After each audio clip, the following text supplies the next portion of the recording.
So I'm going to call to order the regular meeting of the Nashoba Regional School Committee at 6:03 p.m. And if you would, kind of mute yourself and rise, and you can recite the Pledge of Allegiance along with me.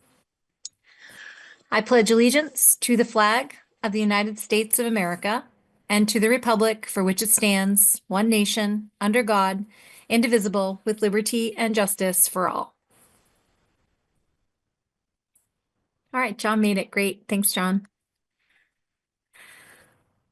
So the first item on our agenda tonight is public comment. And I have had no communication with any resident who would like to engage in public comments. So we're going to keep moving right along. And then the next item on our agenda is to actually convene into executive session. And so I am going to make the motion to do so. And it goes like this. I move to go into executive session at 6:04 p.m. pursuant to Mass General Laws, Chapter 30A, Section 21A2, to conduct strategy sessions in preparation for negotiations with non-union personnel, or to conduct collective bargaining sessions or contract negotiations with non-union personnel. Spanish Club grievance. This executive session will include the school committee, Superintendent Kirk Downing, Director of Human Resources, Jess Murdoch, Principal Joel Bates, Kevin Keaveney, Mike Tolfson, Michael Calagarui, I'm so sorry I butchered that, and Michael Breslau. And the chair does indeed believe that the executive session is necessary. And so I will accept a second for that motion. Second. I'll second that. Ooh, Scott got it. Good job, Scott. Any discussion on the motion? All right, we'll take a roll call vote for this, and I'll start. I vote yes. Amy Vessels? Yes.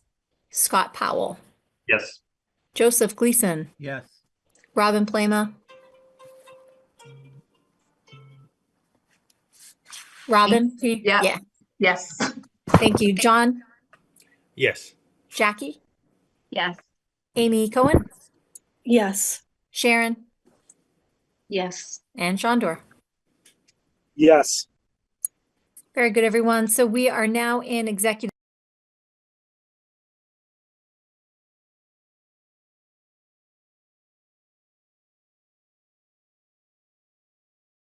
Nashoba School Committee, we are back in regular session from executive session.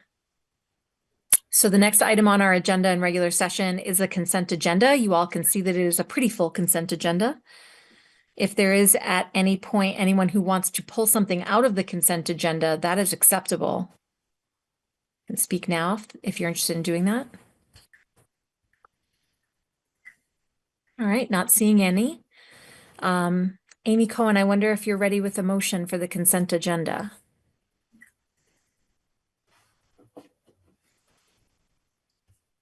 I am. I move to approve the consent agenda of November 20th, 2024.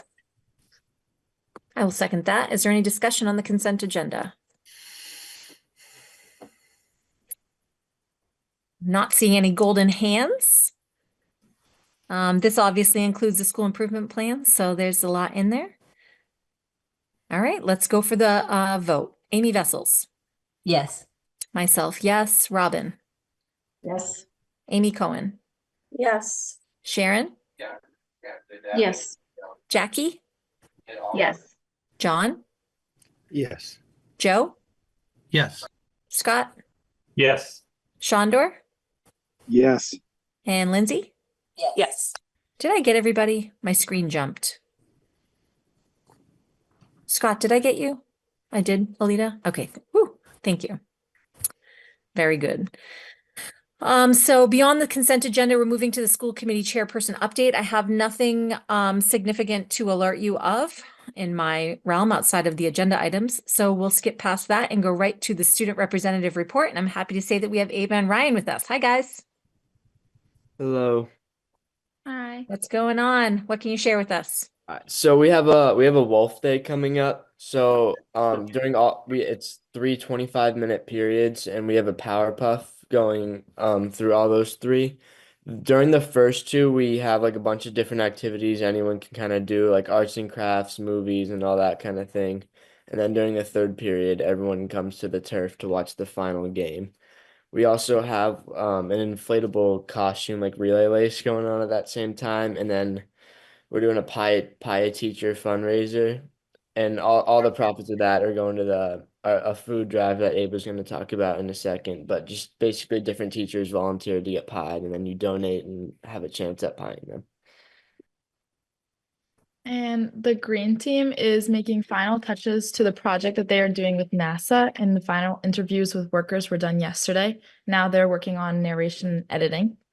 The food drive is against Clinton, and students bring in food that correlates with a provided wish list. And then at the end of the food drive, we'll see who got more food, either us or Clinton. The winter sports meetings were held yesterday, and the mock competition for DECA is coming up on December 5th, which is really exciting. And then this Saturday, Ryan and I are attending the Massachusetts Association of Student Representatives Delegate Assembly. And it is an assembly of all student representatives from across the state. And it's a day-long conference filled with information and collaboration amongst all representatives. So yeah. That last part's awesome. Thank you both for representing. Well done. Yeah, That's, we'll let you guys know how it goes. Yeah, I honestly can't wait to hear about it. It's a Saturday, right? Yes. Yep. So thank you so much for giving your time there. I hope that it is as rewarding as I imagine it's going to be. Yeah, me That's too. awesome. Good We'll job, let you guys. guys know. Thank you. Yeah. Amy Cohen.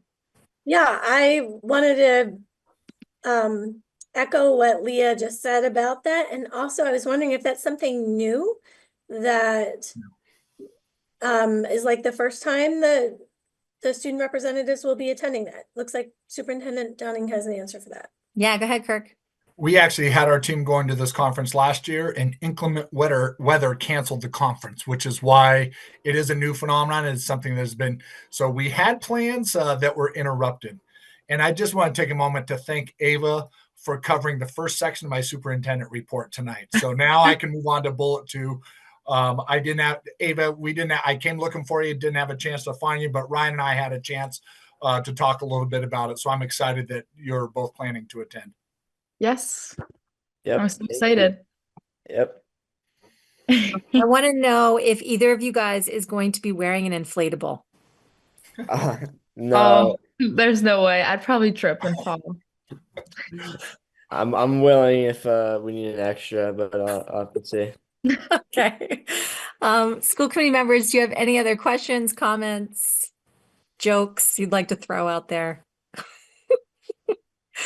All right. Well, as always, guys, we love having you here, and we look forward to. Oh, I saw Jackie. Sorry. She's got her hand up. I did want to let people know that if they're not following on Instagram, you can see who's in the lead for the most tickets for that pie in the face. Oh, really? With the school district's Instagram? Or Stuco. I will have to check and let you know. Okay. Put it in the chat, Jackie. All right. So again, as always, guys, we love having you here. Thank you for your leadership, and have fun on that Saturday trip. Thank you. Thank you. Have a great night, everybody. Bye, guys. Bye. Awesome. Aren't they awesome? They're awesome. Good dudes. All right, guys. So we're gonna go on to the superintendent's report, which just got shorter. It just got shorter, Madam Chair. I'm going to go straight to MCAS requirements. Wonderful. There's Take no it way away. I'm stepping on our students, that's for sure. As you know, ballot 2 question, the voters in Massachusetts eliminated MCAS as a requirement for graduation from schools, and there is nothing in its place to replace it today. So the law will go into effect on December 5th. We will still continue our graduation requirements as written in our policy IKF. And Ms. Masterson, if you wouldn't mind helping me in our, and we can do this tomorrow, we can just get the link to that policy on the report as well. But this school committee maintains flexibility in establishing its own graduation requirements. superintendents will be engaging with state leaders on next steps in developing statewide graduation standards for students. Right now we're treading on some unfamiliar ground in an age of needing of standards-based education, but not having the teeth of MCAS to support behind that. So I don't have a lot to offer you on explanations of what we will be doing next, but I will be coming back to this committee as this story develops of how the state will be handling, because Governor Healy in her press conference last week was clear that the state needs a statewide graduation benchmark for our students. So what that means and what that looks like, we look forward to working with Secretary Tutwiler at the state level, as well as our association. So, and the last piece in my report is around town delegation meetings. The chair and I had some conversations actually over the summer, and thank you, Madam Chair, for reminding me of those conversations recently. For those of you that are on the committee in the past year or so, there was a time where when I first came on, as a way to get to know our committee and the towns and the system, we had what was called the town delegation meetings. These are informal meetings. They're not public meetings. They're not subcommittee meetings. This is just interface with your superintendent. That's all it is. And so I want to reinstitute these town delegation meetings because we've had some turnover on the committee. It's a good time to get into just talking about the things that are specific to your town. We did host those meetings previously at 3:00 on Thursdays. Recognizing that this is a different iteration of the committee. If that provides a conflict to anyone, we'll certainly work out a common time with your town delegation to do that.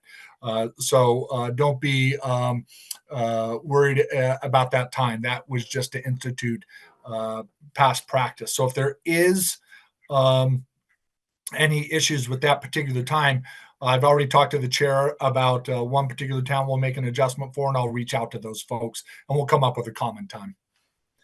And so that I would like to pause there before we do the updates on strategic work. Any questions on MCAS or talent delegation meetings? Anyone? Oh, I Great. see that. Jackie, thank you for posting that Instagram link. Sharon has a question. I'm looking for a little bit of clarity about the MCAS piece, because the MCAS was the statewide requirement, and it is a piece of graduation requirement, or has been up until this point, but there is still a rigorous requirement for graduation from Nashoba, aside from passing the MCAS, yes? Correct. Is that being clarified somewhere? I feel like what I've read leaves it, it feels kind of vague, like without the MCAS, we just don't know what the graduation requirements will be, which is it's actually quite the opposite, Ms. Pock. The local authority sets their graduation requirements. Yes. MCAS just laid over the top of it. You needed to meet your local requirements and pass MCAS. The "and" has been taken away from it. Thus, the local authority is the sole authority on graduation requirements. Yes, and so that is exactly what I was saying, is that there was a rigorous expectation, and then the MCAS was a piece of it, which no longer exists. But in the what I have read, which was it in the Common last week? No. Did you put something about it in the Common last week? I wrote to it in my superintendent report this week. Okay, so it wasn't in the Common where I read about it, was in the superintendent report? Yeah. Okay, so I guess the question I'm trying to ask, or the point I'm trying to make, is I think it would be beneficial for it to be made clear that even without the MCAS as a requirement, there is still a very rigorous requirement for graduation from Nashoba. And we'll figure out what the other statewide piece will be. Just so that it's clear that just because MCAS went away does not mean that there's not a rigorous expectation clear to families.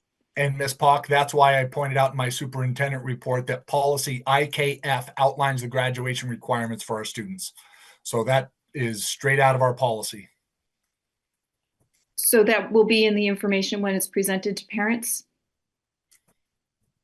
While I'm presenting it to this committee, the parents already know the graduation requirements by virtue of enrolling their students in school. If that's the wish of the committee to republish that, we certainly can do that. I think that I have a follow-up to Sharon. It strikes me that potentially the governor is going to get a workaround this ballot question, and that something else could come out of the governor's office that is not an MCAS requirement, but some other additional requirement. Kirk, do you get that sense that there's going to be something in addition to the local authority? That's the mystery I'm worried about. Okay, so that's to be determined. And I think, Sharon, when that becomes clearer, we can rely on the superintendent to kind of put it in black and white for us. We shall see. Okay, thank you. Yeah. Like I said, it just felt a little bit vague, and I want to be sure that people are aware that even though that went away, there's still very rigorous requirements on our part. Yeah. So that it's not unclear to families. That's good feedback. Thank you. Thanks, Sharon. All right, I think that's good for that. Maybe we're going to move on now to our updates on strategic work. And at this point, I'd like to invite Assistant Superintendent Friend to the table. Thank you. Laura, take it away. Thank you, Superintendent Downing. Two updates tonight, one relative to assessment. The first being a short update about our fall universal screening assessment window, which closed in October. Information from our fall screening provides us with a baseline, important information as our teachers work to understand and adapt to meet students' needs. As a committee and our community is aware, our district goal is for 70% of our students at minimum to meet or exceed typical growth by year's end. And we've provided our current data reflective of our fall assessment here in the update. Current data shows our STAR Math. Students in grades 1 through 9 are assessed in STAR Math. And our SGP, or student growth percentile, is at 71.4%. Students in grades 2 through 8 take STAR Reading, and our students demonstrated, 69% of our students demonstrated typical or exceeding growth, and STAR Early Literacy was at 66%, and our kindergarten and our first graders take STAR Early Literacy. Just as a reminder too, for our families and our committee, Massachusetts must screen students for reading in grades K through 3 at least twice yearly. Following the screening, school-based teams review student performance and use the information to inform next steps. Families for whom their child's score falls significantly below benchmark, and for us with STAR, that's in the urgent intervention or intervention categories, receive both verbal and written communication from their child's school about the results of the screening and then the next steps as a result of the screening. I've provided a slide deck within the update, which compares information from last fall's screening with this fall's screening. And you can see that we have seen an increase in the number of students falling at or above benchmark in K to 3, and a decrease in the number of students in intervention and urgent intervention categories in K to 3 as it relates to those universal screening requirements. So we have work to do, but we were pleased to see some movement there with our youngest readers. Should I move on? I think Okay. so. The second update is relative to just a short update about our Innovation Pathways programming and our planning for our third innovation pathway program, our information pathway, which I had mentioned at the last meeting 2 weeks ago.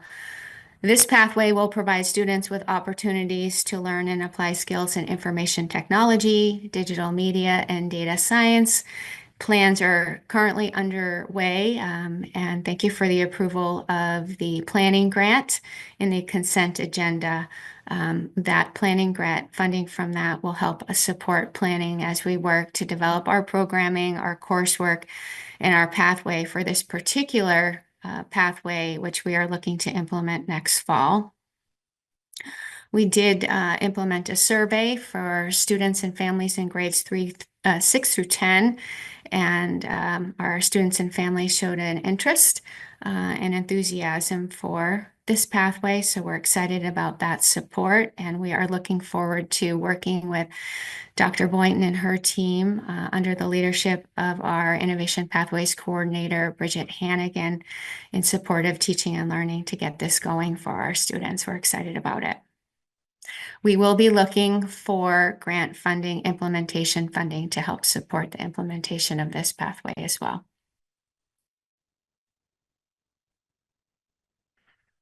Excellent. Thanks, Laura. I see Amy's hand. Yeah, I'm so excited about this third innovation pathway. I feel like it's going to be another amazing opportunity for our students, and I'm just kind of wondering about the timing. Is this something that should be available to the 8th graders this year to choose from for their freshman year at the high school next year? Yes, that's the plan. Okay, so that's awesome news. So this year, when 8th grade students go to register for classes, they'll have 3 choices of innovation pathways. That's our plan. Yes, Awesome. that is the plan. And during our transition opportunities and our future freshman night, I know that Ms. Hannigan and Dr. Boynton are working on those plans to describe these opportunities for our students and our families even more fully. So we are looking to provide more information and communication in the weeks and months to come. So stay tuned. Awesome. Thank you. I have a quick question for you, Laura. I was looking at the superintendent's report outlines the STAR testing for early literacy. Please forgive me if I'm asking a stupid question, but the slide deck has the literacy charts. Is there also a math one somewhere? So the slide deck shows the results from the mandatory literacy screening. So the slide deck just provides that information around the requirements relative to the state requirements. If the committee is interested, at the direction of the superintendent, we can provide more information. I'm happy to do so.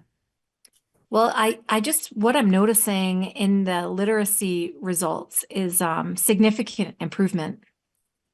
And it seems to me that maybe the math is heading in that similar direction. So I just wanted to see the comparison. There's no need to belabor it, but would you say that you are in agreement that we are seeing improvements not only in the literacy but also on the math side?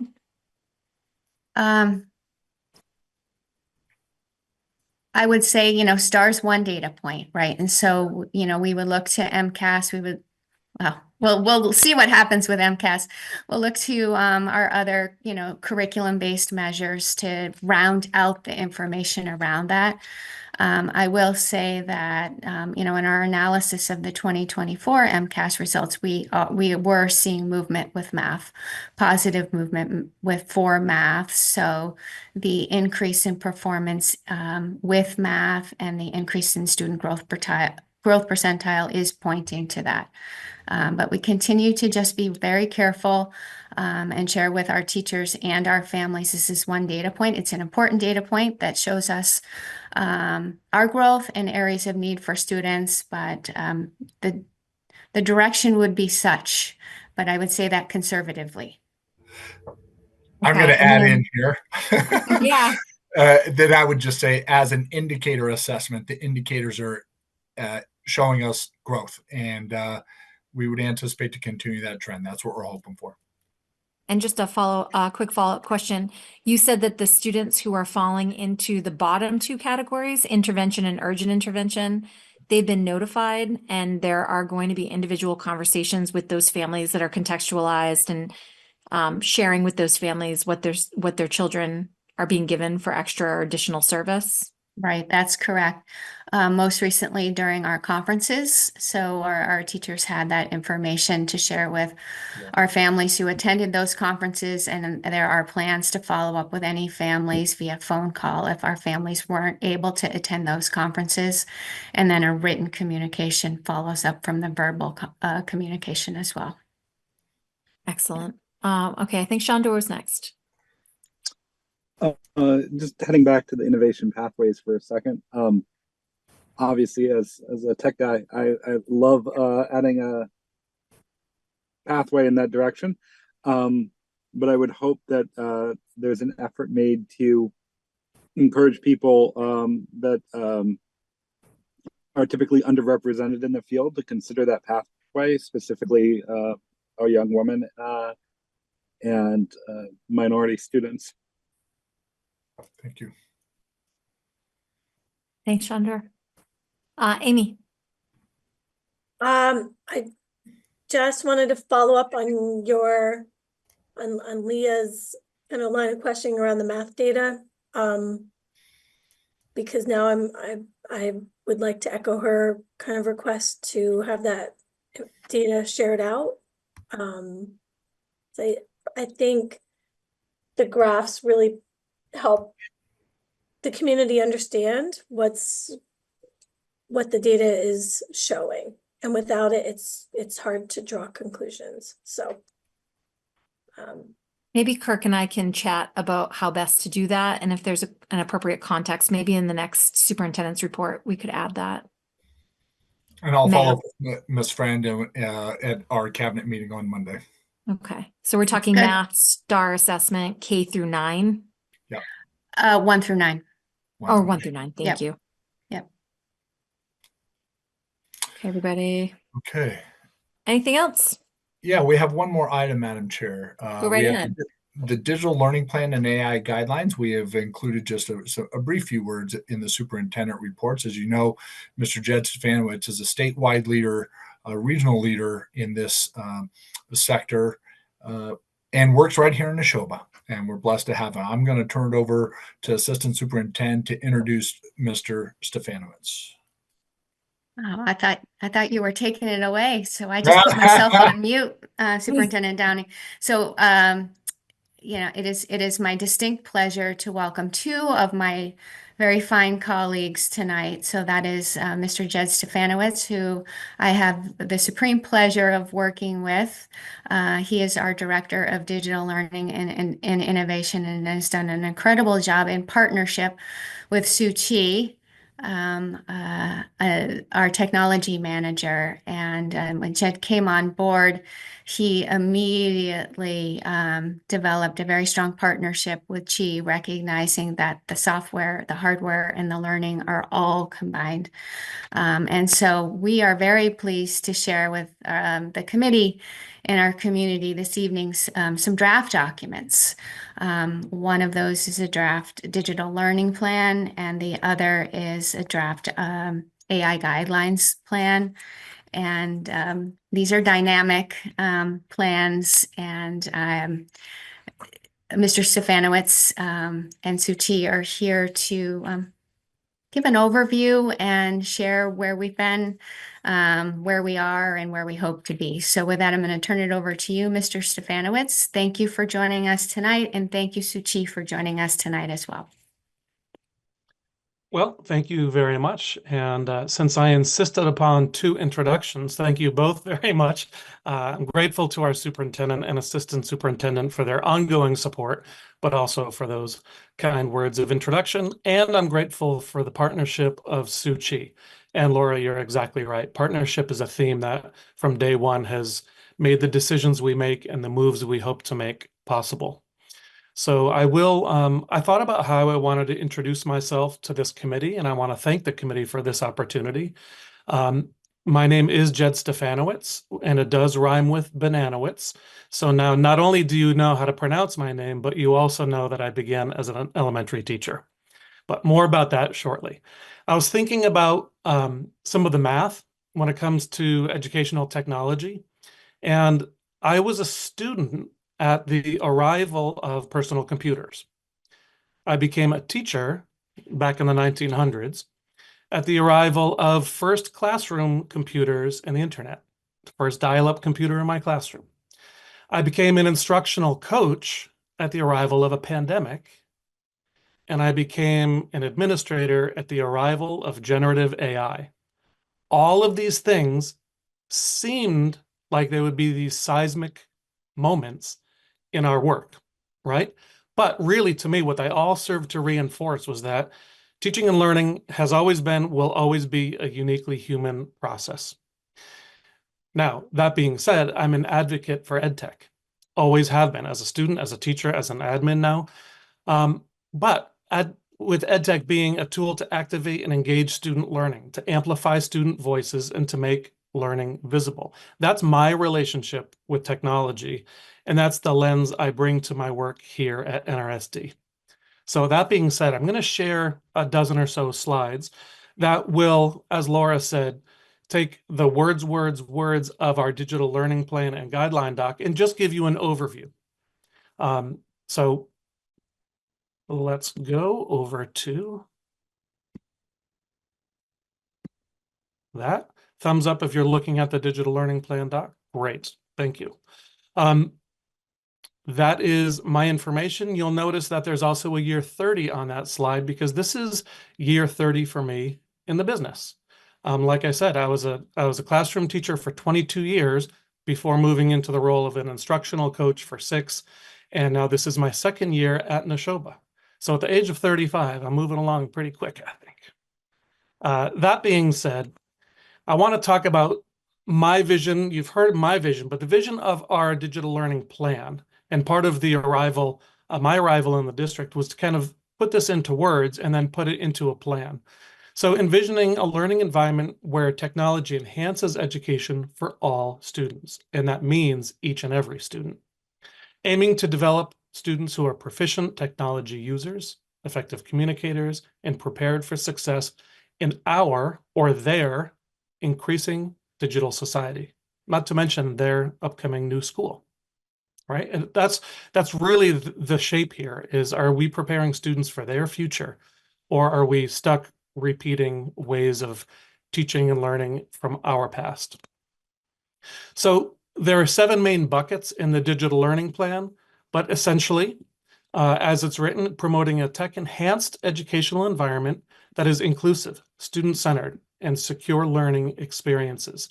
I would also like to extend a thank you because I did have the pleasure of hosting committee member Shandor Simon in my office, where we had some deep thought talk about digital literacy. What does it really mean beyond the cameras and the phones and the switches, but the digital learning and curriculum side of things? And that's really what these 7 buckets really represent. So as I go through each of the 7 buckets, you'll notice 2 things. You will notice kind of the main goal of the bucket, and then, as Assistant Superintendent Friend pointed out, the partnership required to make these lifts happen, both in creating a plan and really what this plan does, identifying the resources required to make this work happen moving forward. So thinking about instructional design, over on the right, you'll notice there's our portrait of a Nashoba graduate. How are we really operationalizing those competencies that we deem as essential and appropriate? How are we integrating technology into that curriculum, instruction, assessment, so that students are engaged, our instruction is effective and personalized? And so that partnership is with our leadership, with Laura Friend, and with my comrades down in teaching and learning, Candace and Laura, also without their partnership, this work wouldn't happen either. So one thing I've really come to admire is the leadership modeled and the teamwork modeled by our district. You'll notice below that portrait of a Nashoba graphic, but below that portrait of a Nashoba graduate graphic, is that digital learning portfolio. And I'm proud to say that I've been able to join that portrait committee and co-develop that digital portfolio that has been launched this month. And all students at the high school will be creating their digital portfolio that over the next 4 years will continue to be built out deeper and deeper. And I'll be talking about that in a moment. The next bucket is digital equity. And again, to what committee member Simon was talking about, really looking at the representation of either marginalized or underrepresented individuals, especially within our district, addressing digital access, design, and use. So recently, the National EdTech Plan was published. And for the first time for myself as a digital leader and administrator, I was really grateful that this document came out, because we've always talked about the digital divide. And then we would say, well, what do we mean by that? And we mean, well, it's digital opportunity divide. But what does that mean? And kind of for the first time, I saw it put into words that made sense to me, that it's a call for that equity divide being closed by really articulating access, design, and use. So what does that mean? That means we're really looking at the tools we use for access, the systems and structures that create our instructional design, and then the teaching, right? That's the use of and design right there. And that is some of the work that frames the digital learning plan that we are highlighting. Infrastructure. Now, Suchi knows where every camera, phone, and switch and every building and room in this district lie. And a digital learning plan of old would be really cornered on the replenishment, refurbishment, the procurement of all these, and it's in there. But when we talk about infrastructure, it's a lot more than that. It's also a look at our spaces.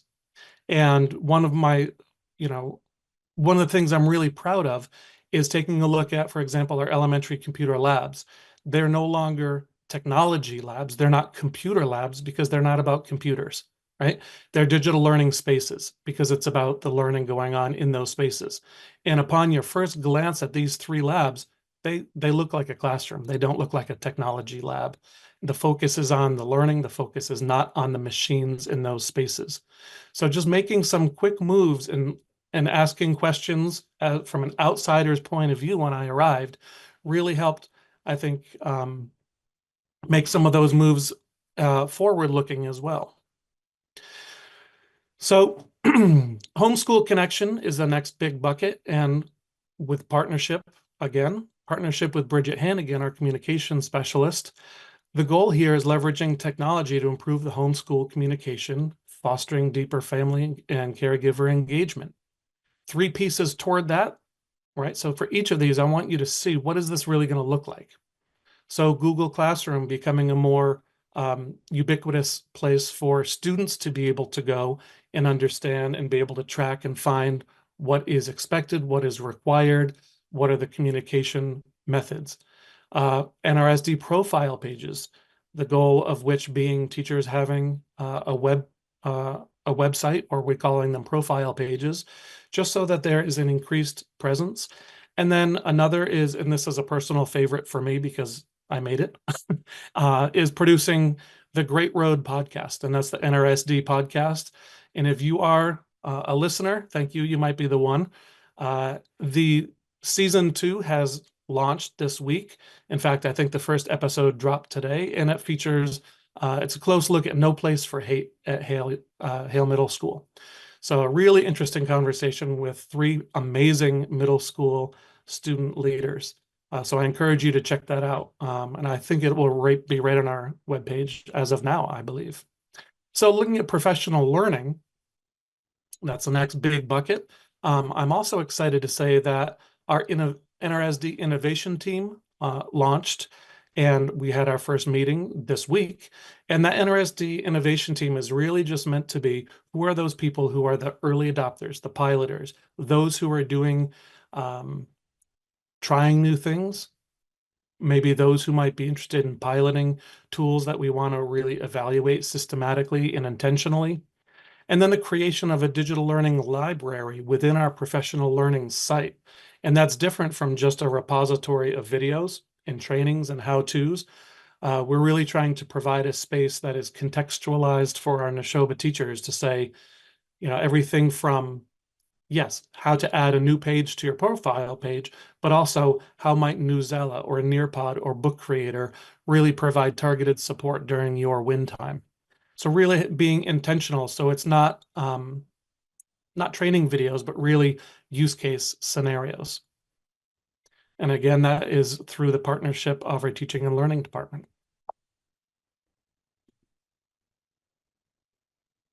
This is a big one, and it's an important one. The bucket that includes data privacy and security. I would say the two main components there are enhancing our network security in the district, but then also really tightening up the student data privacy agreements. And for that, we're lucky to be part of the Student Data Privacy Coalition. And for the educators who are on the committee, you know exactly what this is. And being the enforcer of data privacy does not always make one popular. But what I've enjoyed doing is understanding what it's really all about and communicating what it's really all about so that it's not representative of allowing versus disallowing certain tools, but really talking about the students who are using those tools and where is their data going. So being part of that coalition is really helpful. And again, partnership right there with Suchi and also with the Mass EdTech Administrators Association, their guidance as well is invaluable. So that brings us to emerging technology and AI.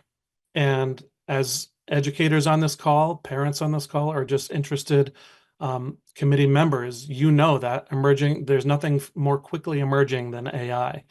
Last year, Suchi and I co-facilitated a study group over the course of the year called Think AI. And like a good elementary teacher, it was an acronym. And the Think stood for, right? When we're thinking about AI tools in adoption or integration, the T was the tech integration, H was keeping it human-centered, I was the innovation, the N was navigating ethical and legal considerations, and they're changing day by day, which makes it all the more difficult to create guidelines and language and policy. And the K is my favorite part, which is the knowledge sharing. That's where we're finding tools and evaluating tools before we even think of putting them in front of students. We're evaluating how can they be used. And my big concern with AI being how much is asked in terms of offloading creativity and student thinking or teacher thinking as well. So it's really, I have a healthy skepticism, but I also have a deep enthusiasm for AI. So those two things together, I think, keep me racing, but really tethered to reality. So writing a guideline document for our teachers to kind of understand what are recommendations before we think about policy, because part of the issue with waiting for both DESE to provide statewide language and guidance, looking at the federal level, looking at the national AI and the future of teaching and learning, that document came out. And then just yesterday, an addendum came out, or a piece from the Office for Civil Rights, which was looking at really close examination of anti-discrimination through an AI lens. So there are a lot of moving parts and it's changing day by day. So that's why guidelines and guardrails, I think, really need to be worked out first so that we have clear communication before any policy can be written. And every district around us is in the same boat, asking the same questions. So that is that part. And then in the home stretch here is, again, getting back to our portrait of a Nashoba graduate. So we've gone from those elementary labs up to the high school, where our portrait really trying to peel it off the page. So it's not just the posters in the hallways or in the school committee room, but looking at those portraits as three-dimensional, comprehensive representations so that they provide that guiding star. They provide a student-centered focus where the work is really, truly,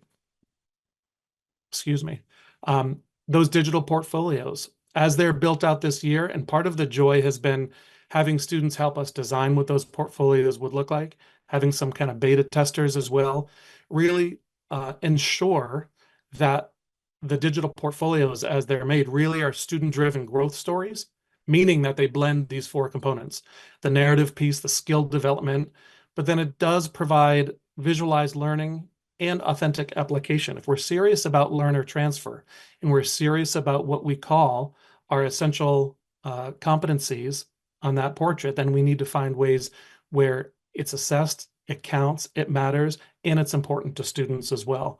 So partnership with the leadership team, the Portrait of a Nashoba Graduate Committee, and Janine Belay at the high school has been invaluable in making strides to move that forward. Because when those portfolios are shared, when students are doing that work, when every homeroom teacher is helping roll that out, that's when we activate our mission, we put our principles into practice, we make our values visible. My last slide is the only slide I'm truly going to read to you because it's a good one. And I'll read it. It says, I've come to believe that agency is maybe the most important outcome that we help produce, that we help every student come to a sense of self, an understanding of who I am and what I'm interested in, what I'm good at, what I care about, and how and where and when I want to act on the world. That sense of agency is a product of support and guidance. So says Tom Vander Ark. You might not think that applies to EdTech, but it sure did for me as a student, sure did for me as a teacher. And that's what helped develop my agency as a learner, as a teacher, and what I hope to empower my students to leave their school classrooms with. So with that, I'll stop sharing my screen and I will say thank you very much for the opportunity to share with you the work ahead for us in our district. Thank you so much, Jed. That was a fantastic presentation. What an exciting opportunity you all have opened for the district and for our kids.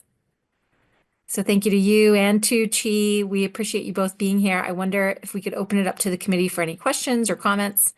And I think we'll start with Shandor. How can I resist commenting? First off, we're lucky to have both of you in the district. I actually was earlier today at the NEASC annual conference and participated in pre-conference workshop on AI, looking at policies and all those kinds of things, and how schools should be approaching this. And it's clear to me, having read these documents, that you're already putting into practice all of the guidance that is offered at that conference. And it seems to me that we're fortunate that as a district, we're ahead of the curve from most of the schools that I've run across on this work. So it's great to see these plans, and it's great to not have where many schools go wrong is a sort of reactionary. We need to ban this, ban that, do all this stuff, and it's more thoughtful and nuanced than that, and also provides guidance to I1 in particular, having stuff for teachers and administrators and students and even parents is excellent. So great work. High praise. Thanks, Shandor. Any other comments or questions? Amy. Yeah, wow, this was so impressive and inspiring, and thorough, well organized, professional, all of it. I'm so excited for to see how this gets rolled out. I guess my question is about the digital learner portfolios. Am I referring to that correctly? So what is the end kind of use for those portfolios? Is that something that when a student becomes a senior and they're kind of wrapping that up, that could be submitted with college applications, or is this just something that kind of showcases their work and provides like a record for them to be proud of their accomplishments? Like, what is the end use for those? Great question. And you got it. It is not just a scrapbook of what they've done, because that runs the risk of becoming a quick compliance task. Really, what it's truly meant to be is that portfolio, and it's a reflective portfolio. So, for example, at the end of this year, year one, because it is a 4-year, 5-year rollout, students will have an artifact uploaded for each of those 6 competencies. So the work began last year, really understanding with student videos created what each of those competencies really mean, what do they look like, and then providing students the opportunity to determine what artifact could I upload that demonstrates that I have a learner's mindset? What artifact could I write about, share about, sing about, draw about that demonstrates that I have empathy? And at the end of the year, there will be a senior showcase. And then 4 years from now, it's going to be really quite something, I promise you. But that's way out down the road. But for this year, there will be a student showcase. And then really essential to it, the reason it's built from a homegrown Google Site platform is that students can take it out at the end. And yes, it can be part of a college application, a workplace application. They retain ownership of it, which does not always happen with vendor supplied, created, or purchased options as well. So students are making this for themselves to take with them and to keep. So again, if we're serious about that learner transfer and we're asking them to put in the time through that homeroom where every student at the high school is creating, a reflective portfolio of their work and why it matters and how it demonstrates those competencies, it's got to matter, and it's got to have some teeth outside of school as well. Awesome. Thank you. Sharon. So I don't have a question. I do have a comment. I think this is awesome.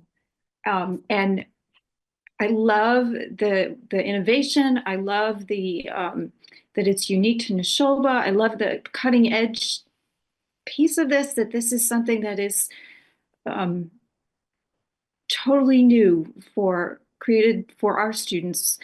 And I hope that you guys shout this from the rooftops. I really do. I hope that you just put it right out there. Look at what we are doing, because it's awesome. Agreed. Thanks, Sharon.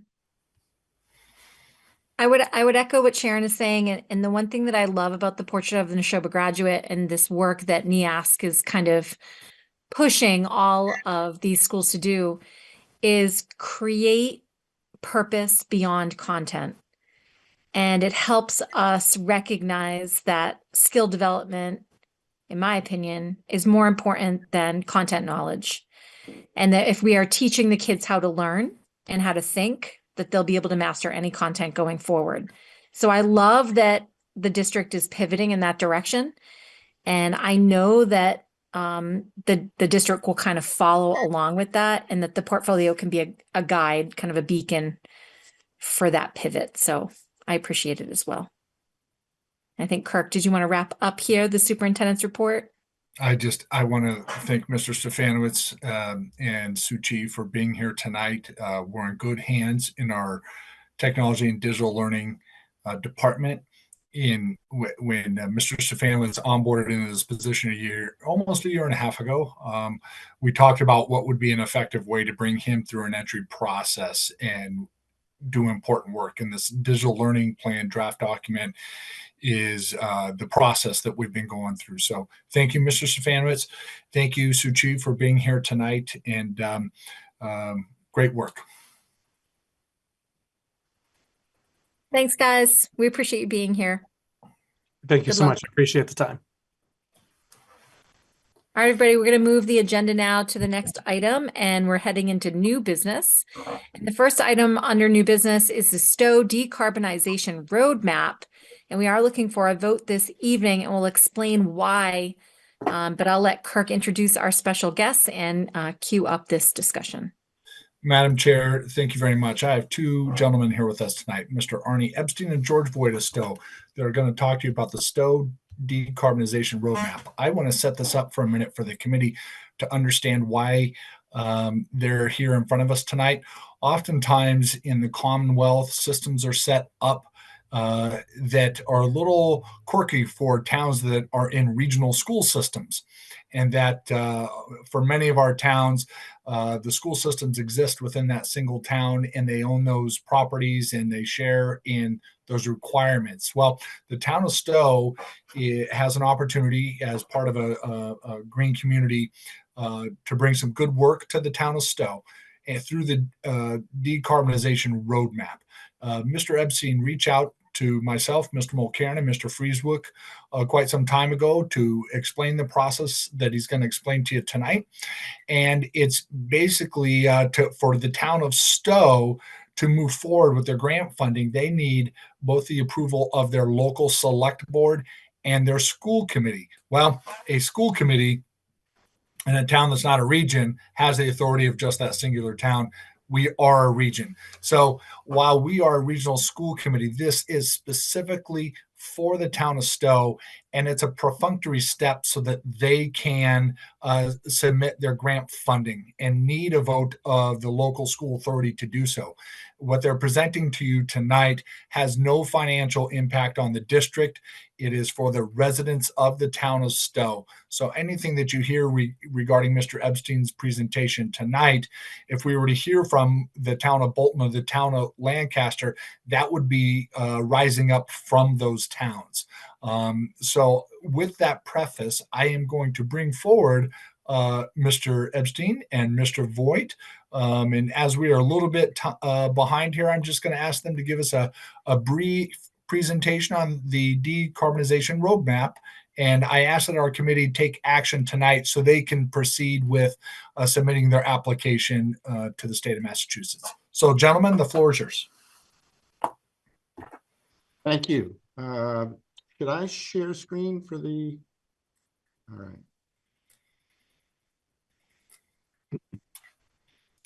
And Mr. Epstein, as we talked about before, a tight 10 here. Okay, we'll keep it to 10. Does everybody see the screen? Great. All right, well, thank you again. I'm Arnie Epstein, chair of the Stowe Green Advisory Committee. I'm here tonight to request support for the designation of Stowe, including the Stowe schools, as a climate leader by the state's Green Communities Division. Climate Leaders is a new program being rolled out this year for towns which are already designated green communities. The Climate Leaders designation encourages sustainable buildings and vehicles with a focus on the reduction of greenhouse gas emissions. There are both added benefits and added requirements for the Climate Leaders designation. Stowe was designated a green community in 2015 and has received over $900,000 in Green Communities grants, including $500,000 grant for the renovation of Randall Library. At the time we were designated, the Stowe schools, Center and Hale, were not included in our baseline, and the schools have not been eligible for Green Community grants to date. With our Climate Leaders application, we are proposing the Stowe schools be included, which requires the adoption of the two policies I am presenting tonight. The Stowe Select Board adopted these two policies last week for the town's other municipal buildings and vehicles. It's a brief overview of the benefits of being designated a climate leader. The schools would be eligible for the existing competitive grant program for green communities, and there'll be additional grants available, what's called accelerated grants, for those towns that are designated as a climate leader.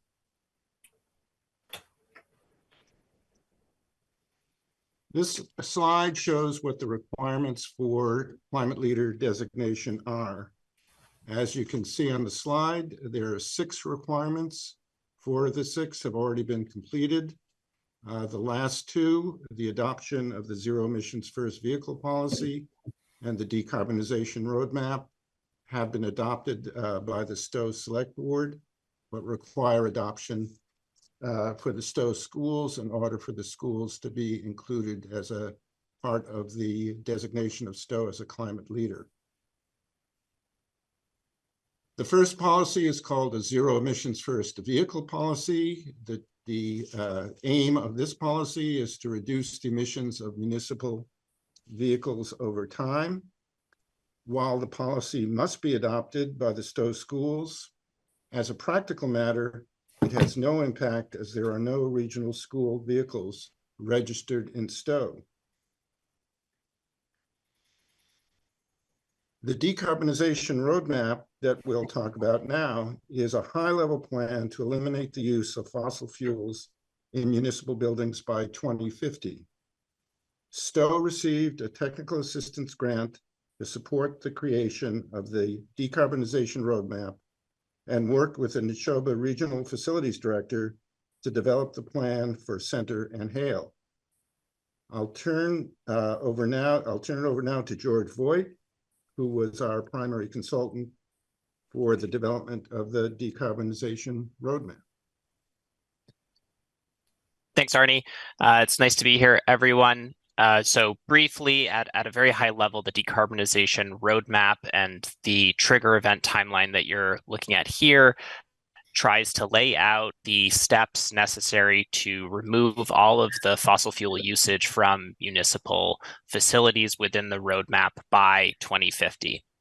And so you can see one of the goals, especially when there are larger facilities like schools, is to stagger implementation to reduce the overall financial and logistical burden on communities that are adopting these measures and trying to decarbonize their facilities. So when we focus specifically on the Center and Hale schools, the first major event that's coming up is the Hale HVAC system, which we'll get into a little bit later, but the proposed implementation is to replace the Hale HVAC system with a similar piece of equipment and then engage in various forms of energy conservation measures such as weatherization and insulation and lighting projects to reduce the energy demand for the facility itself. Then there's a large gap into 2050 because the newly replaced HVAC system will be functioning properly, and it doesn't make sense to replace equipment before it's reached the end of its life. And so there will then be another project in the late 2040s to 2050 period to replace that HVAC system with an electrified option. For the center school, because there is no immediate pressing need to replace the HVAC system, the way that we've structured, and you'll see in subsequent slides, the way that we've structured these implementation projects is to conduct the weatherization and insulation projects first, and then replace the HVAC system and domestic water heating following that, so that the size of the equipment that's being replaced is more closely resembling what the end energy use of the facility is going to look like. I think we can go to the next slide, Arnie.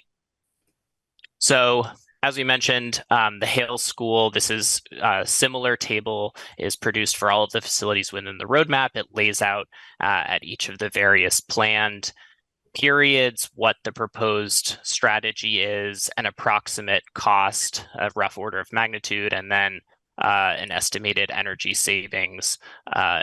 And what this table shows is, as you're progressing along the roadmap from the baseline year of 2022 to 2050, we're laying out the various steps for eliminating on-site fossil fuel usage, beginning with, as I mentioned, the HVAC replacement, and then clustering the lighting and weatherization measures together, then doing the insulation and envelope improvements, and then finally the HVAC electrification and water heating to try and distribute costs in a more uniform period, but also not over encumber logistically by constantly having projects going on every couple of years.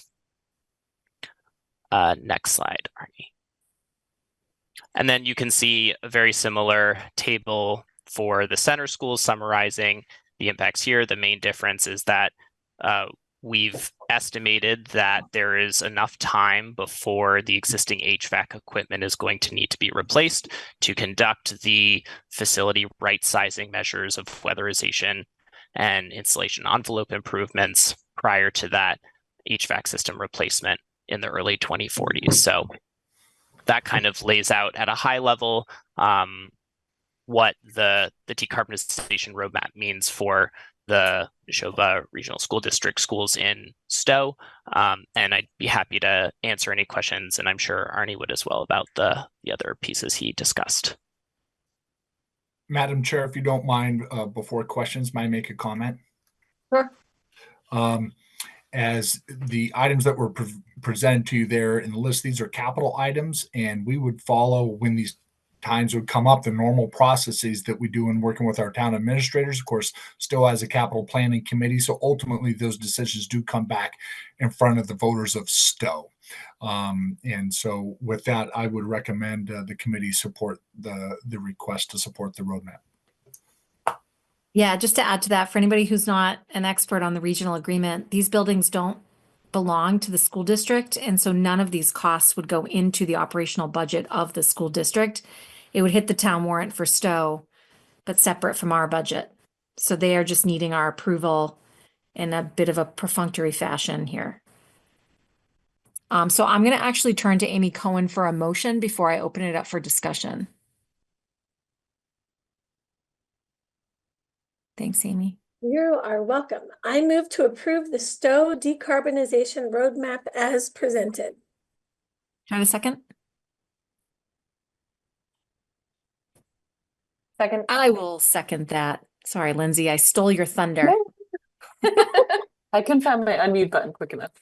All right, so I seconded that. Now let's open it for discussion. Let's go to Shandor. I assume that this will actually potentially have a positive impact on the budget in reducing operational costs for utilities in these buildings. Mr. Simon, that would be our hope eventually as well. Yes. Any other questions or comments? Yes, Scott. So two things. First, I'm a little disappointed that this is coming up for a vote so quickly without having been introduced at a prior meeting.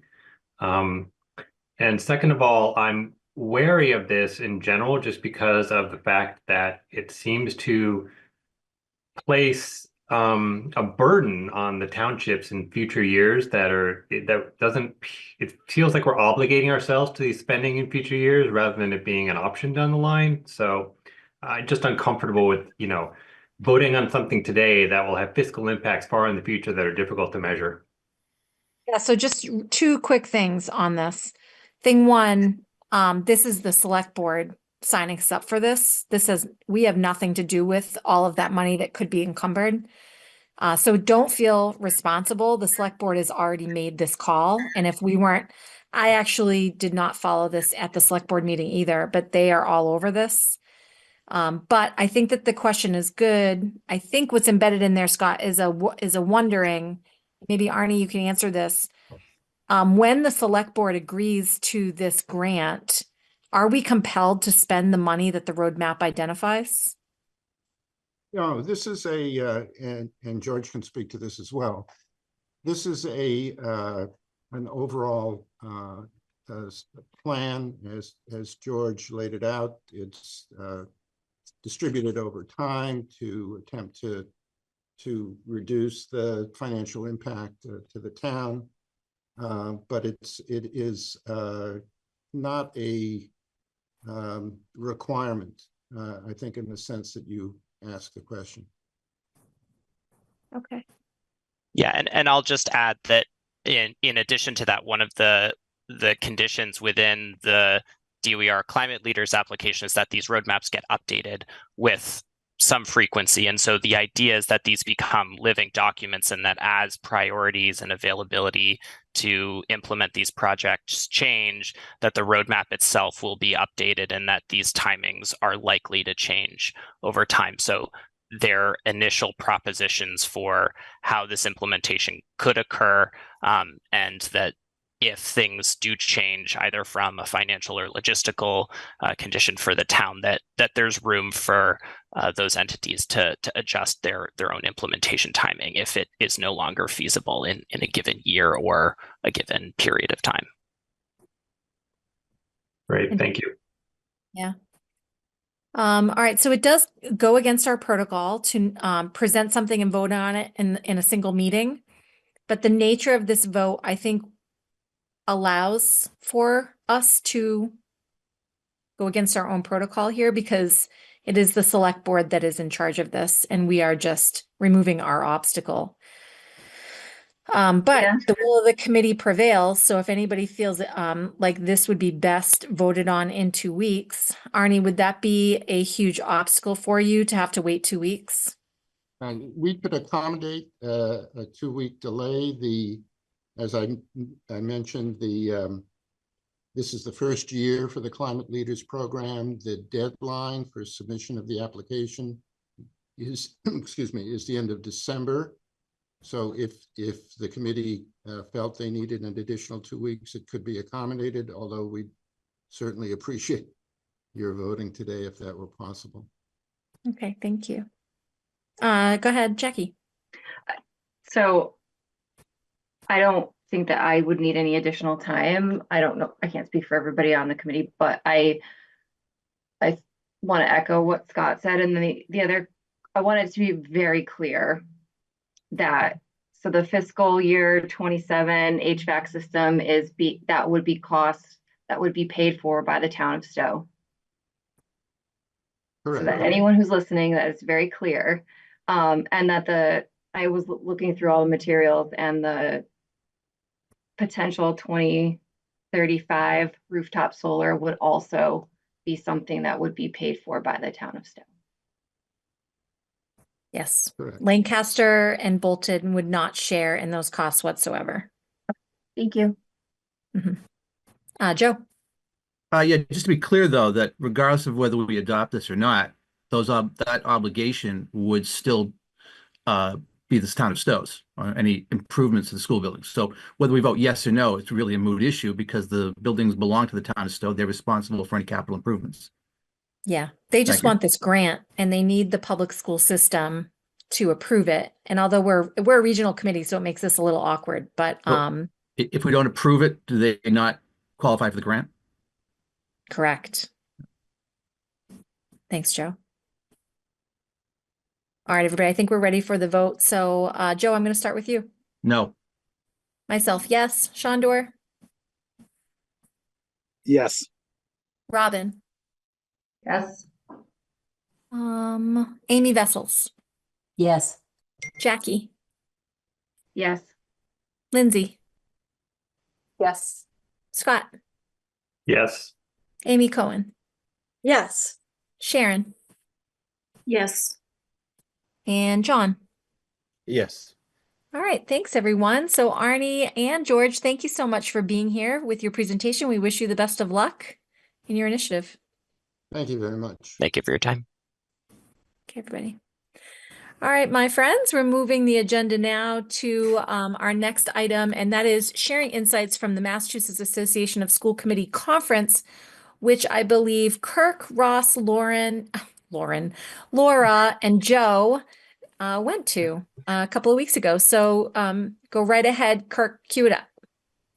Yeah, actually, it was just Ross, Joe, and I at the conference. Yes, we did. I'm sorry. No, Laura. No, Lauren. Yeah, Laura had to stay back and run the school system for us.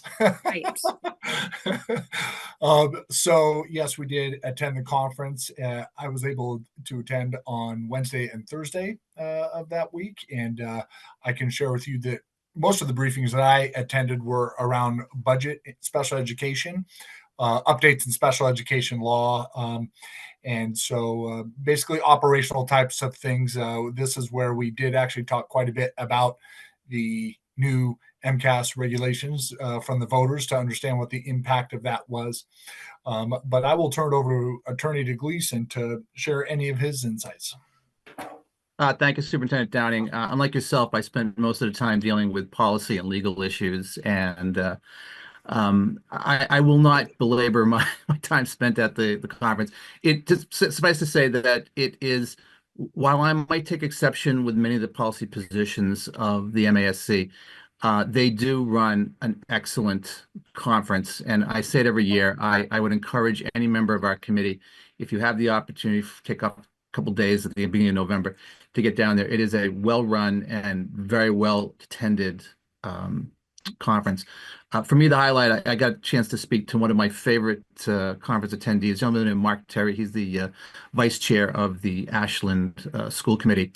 And he and I had a brief conversation, and I call it brief, somewhat long actually, regarding the Middleborough case. And he had some interesting insight into that case. And I was questioning him about some of the merits of the case and why it was denied at the federal court level.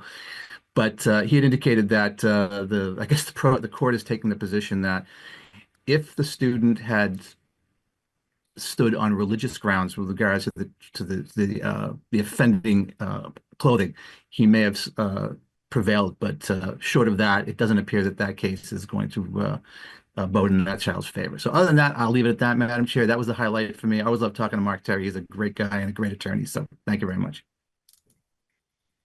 Awesome. Thanks, guys, for attending and for continuing to expand your professional school committee knowledge and school district knowledge. So, Ross, I'm sure you were ears deep in all kinds of business and finance things, which we're going to actually get to your dazzling showcase in a little bit, but thanks for attending. All right, guys, so we're going to move on to the next item, and that is a brief matter of disbanding the School Building Committee's subcommittee for community outreach and engagement. And Joe, maybe you can cue this up, or maybe Amy Cohen, who is the chair of that subcommittee. Yeah, Madam Chair, I'll cue it up and then I'll turn it over to Ms. Cohen. The Building Committee has voted to recommend to the district committee that we disband our community engagement and outreach subcommittee. Part of the reason, or the main reason for that, is that now that we've reached the approval stage of the project, there has been diminished importance for the CEO subcommittee, and a lot of those tasks have been assumed by the district. Ms. Hannigan is at the forefront of our continued outreach with regard to this program.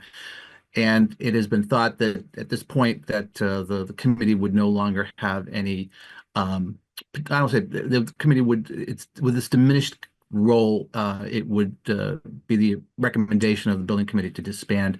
But I will turn it over to Ms. Cohen, because Ms. Cohen has worked tirelessly on this for years and has done a masterful job. So without any further ado, Madam Chair, turn it over to Ms. Cohen. I mean, Joe, I'm not really sure what else I could add to that, other than our subcommittee voted to disband and the school building committee voted to approve our recommendation to disband. So I think we just need an official vote from the school committee to dot our i's and cross our t's. And we can rest assured that any other community outreach that needs to be done will be handled by the communications specialist, Ms. Hannigan, who's now responsible for the website updates. So Amy, I'm going to move to disband the School Building Committee Community Outreach Engagement Subcommittee, and I'll wait for your second. I'll second that mouthful. And as the motioner, I would just like to say that indeed, Amy really took care of this messaging campaign, and Amy, super grateful to you and everything that you did with not only the website, but also just being dogged about making sure information was available and everything was transparent and accessible to the community. So we owe you a deep debt. And so thank you for leading that subcommittee. It was very important. Joe. Thank you, Madam Chair. Just a quick couple of comments. One is I want to recognize each of the CEO subcommittee members, not just Ms. Cohen, but you yourself, Madam Chair, also served on that subcommittee. Three of our charter members, Maura Bailey, Kim Early, and Stacy Dupuy. Both Ms. Early and Ms. Bailey are from Lancaster, Ms. Dupuy is from Bolton. Want to thank all of them for their tireless work over the past several years in getting that committee up and running and doing an absolutely masterful job. I would say that it was due to their yeoman's effort that we were able to secure approval on all three committees. And just for the record, It was the recommendation of the subcommittee that they disband. I had floated the idea that possibly we just suspend it, but I ultimately will defer to the will of the subcommittee and to the full committee as well. So thank you, Madam Chair. All right. If there's no further comment, we'll take the vote. And I'll start with Amy Cohen. Yes. Myself, yes. Joe? Yes, with regret. Yep. Robin? Yes. Amy Vessels? Yes. Lindsay? Yes. John? Yes. Sharon? Yes. Scott? I guess since Amy said yes, I'll say yes. Yep. Shondor? Yes. And Jackie? Yes. We put it to bed peacefully. Thanks, everyone. All right. So moving the agenda now, we're going to give the mic to Amy Vessels with her policy update. We have a first reading, and as you guys can see there is a list of policies that have been linked in the materials that are not only the red line version, but also the proposed new version. At the very top of the materials, Alita has linked their masterful spreadsheet that you guys can use to keep track of this journey. But I will give it over to Amy Vessels, who can queue it up. And then the way that this goes, guys, is that if you have any issues, all we will do is simply voice them to Amy Vessels. She'll take note of them. And then at the next policy subcommittee meeting, they can discuss and bring us back any revisions that you think are necessary. So Amy, anything to queue up? No, actually, there's nothing special we need to talk about with these.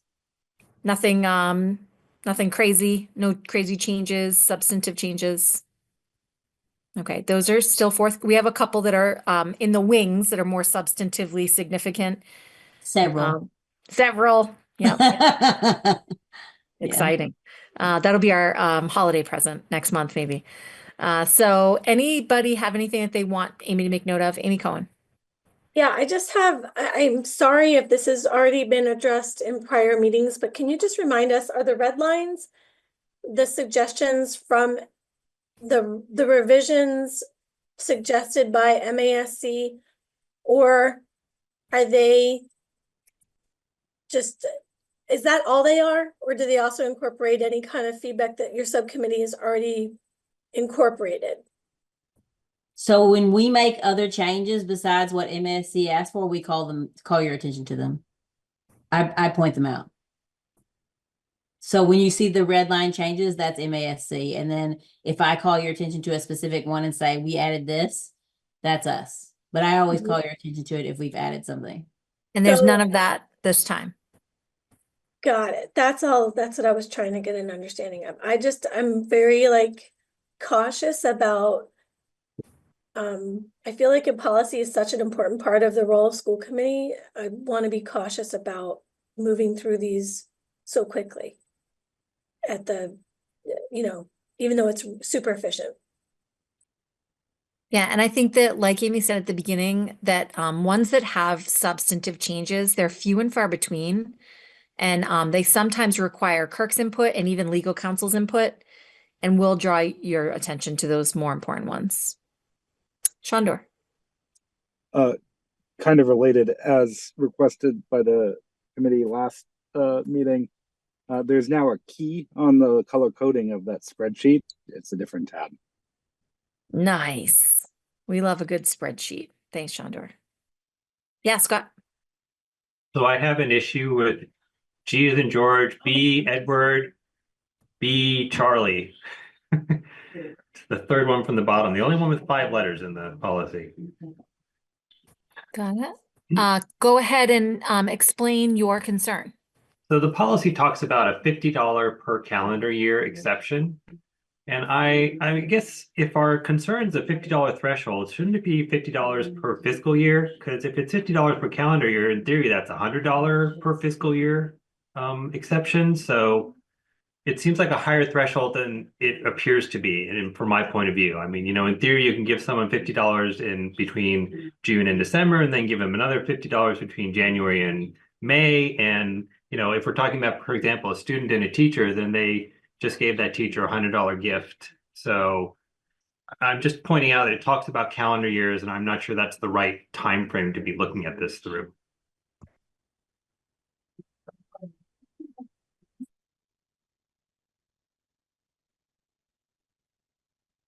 And so, ugh. Madam Chair, Yep, go ahead, Kirk.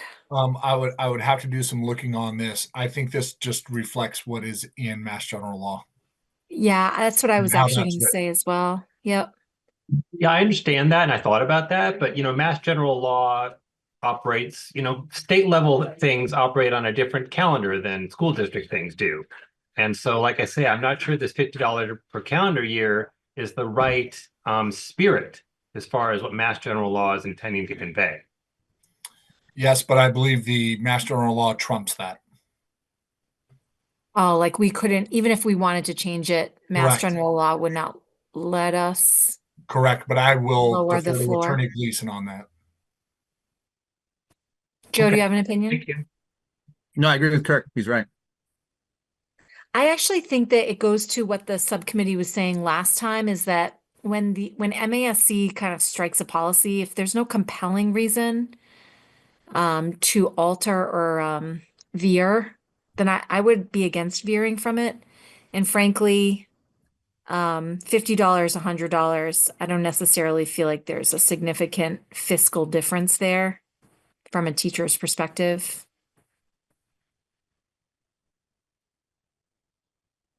MAFC is not infallible, and just because they wrote it this way doesn't mean it's the right way to contemplate it. So, but I'm not gonna, I don't know. Even if I do object to this, I'm just one vote. I'm just pointing out the inconsistency in this policy.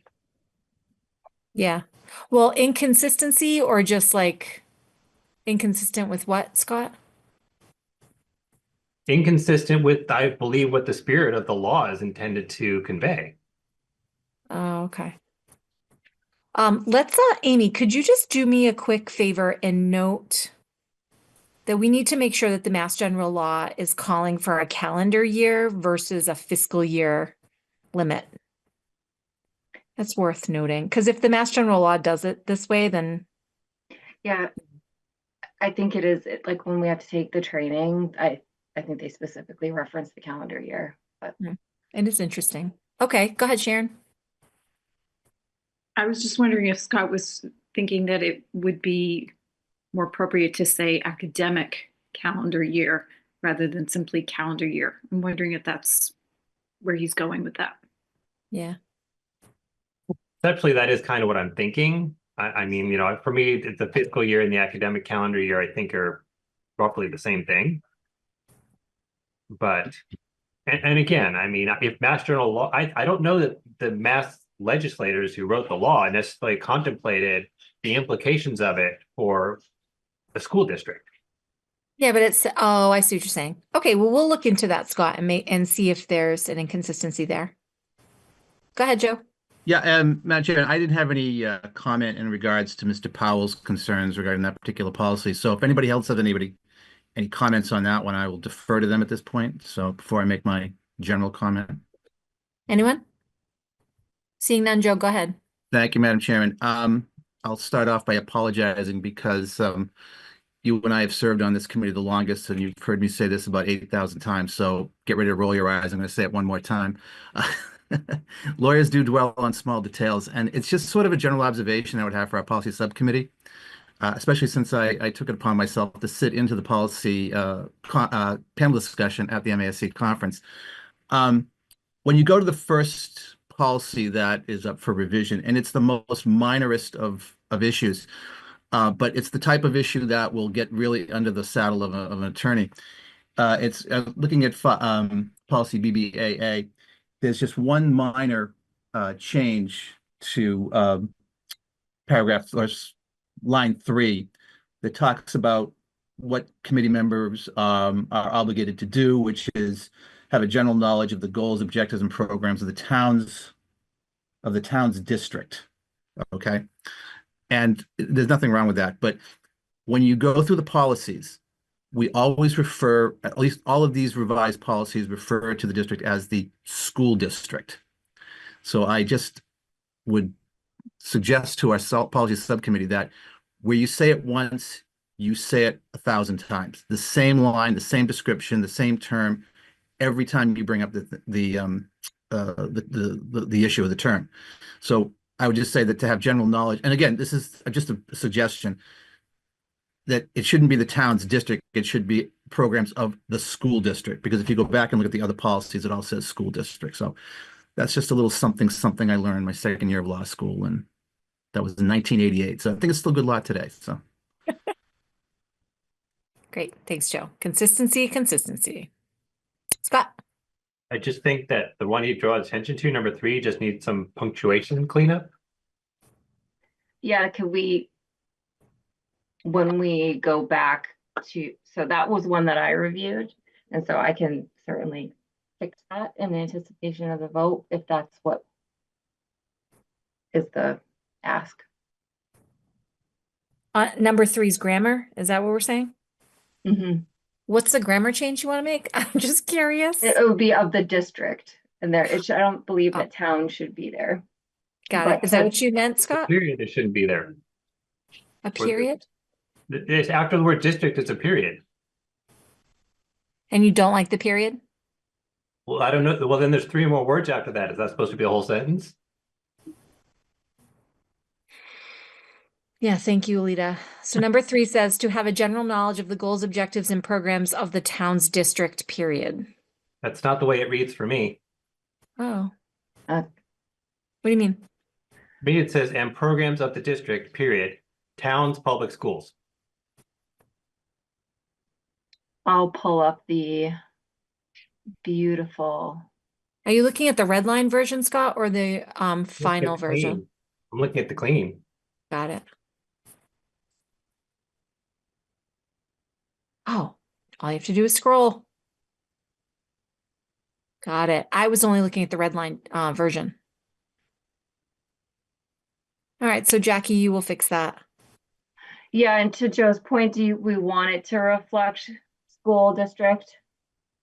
I think it actually requires you to kind of look at the other policies, and I think that it probably should reflect what Joe said, but you guys are going to need to just do a quick zoom through.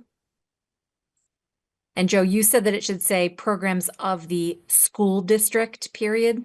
yeah, it doesn't really matter to me what it says as long as it's consistent. So, because again, you use one term here and then another term in another policy, and it's good practice to keep it consistent. So, however you want to frame it, it should just say we should be referring to ourselves as the school district. Got it. Yeah, and I think just to be clear too, like that is how they have it listed. So it just says programs of the district. I mean, if we want to, yeah, to Joe's point, I don't want to go back and fix any of those other ones. So I'll fix this one. That's to say the districts. Or the school district. The school district. Got it. Okay, so I'll leave it to policy to discuss that. Anything else that anybody wants to have Amy note? All right, fantastic. Thank you, Amy, and subcommittee members for all of that great work. We really appreciate it. We're going to move the agenda now to the next item, which is finance and operations. And Ross has a lot of really good stuff to share with us, so I'll just let you take it away. Thank you. I can't promise the glitter and glam show or whatever, to paraphrase what was mentioned before, but thank you for the opportunity this evening. Presenting and reviewing several reports this evening. The first 3 are related to the close of FY24. All of these reports were presented to and reviewed by the Budget and Warrant Subcommittee at their meeting last week. Our first report for review this evening is the FY24 revenue report.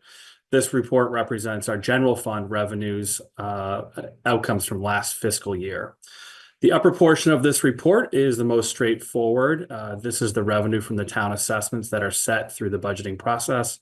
As a reminder, town assessments are comprised of the state assigned minimum local contribution, the variable assessment, and the debt assessment as outlined in the regional agreement. It's a good time to thank our administrations, boards, and citizens of our member towns for their significant support for our educational program for our students. The remainder of the report is broken out, as you can see, just like it is in the budget. Chapter 70, educational aid came in as expected, as this is provided on the cherry sheets from the state while we're doing our budgeting. Regional transportation came in a little under expectation, as did charter school funding, a little bit lower in the report. We will continue to review these calculations as we approach the budget planning for FY26. The other or miscellaneous revenue came in a little under expectation, and we're already seeing that we're on a better track for the FY25 projection. And again, we'll use this to inform our FY26. This is the type of revenue where if we get something in late, we've also received, pieces of some small COVID repayments over the last several years, and that's also informing our projections. So good news that you'll notice that we ended the year over revenue expectations for both Medicaid revenue and investment income. Medicaid revenue comes from the reimbursement we receive from services the district provides that fall under the purview of the federal Medicaid program. We do work with a third-party billing agency to ensure compliance with our reporting requirements. Some of the calculations have changed within Medicaid.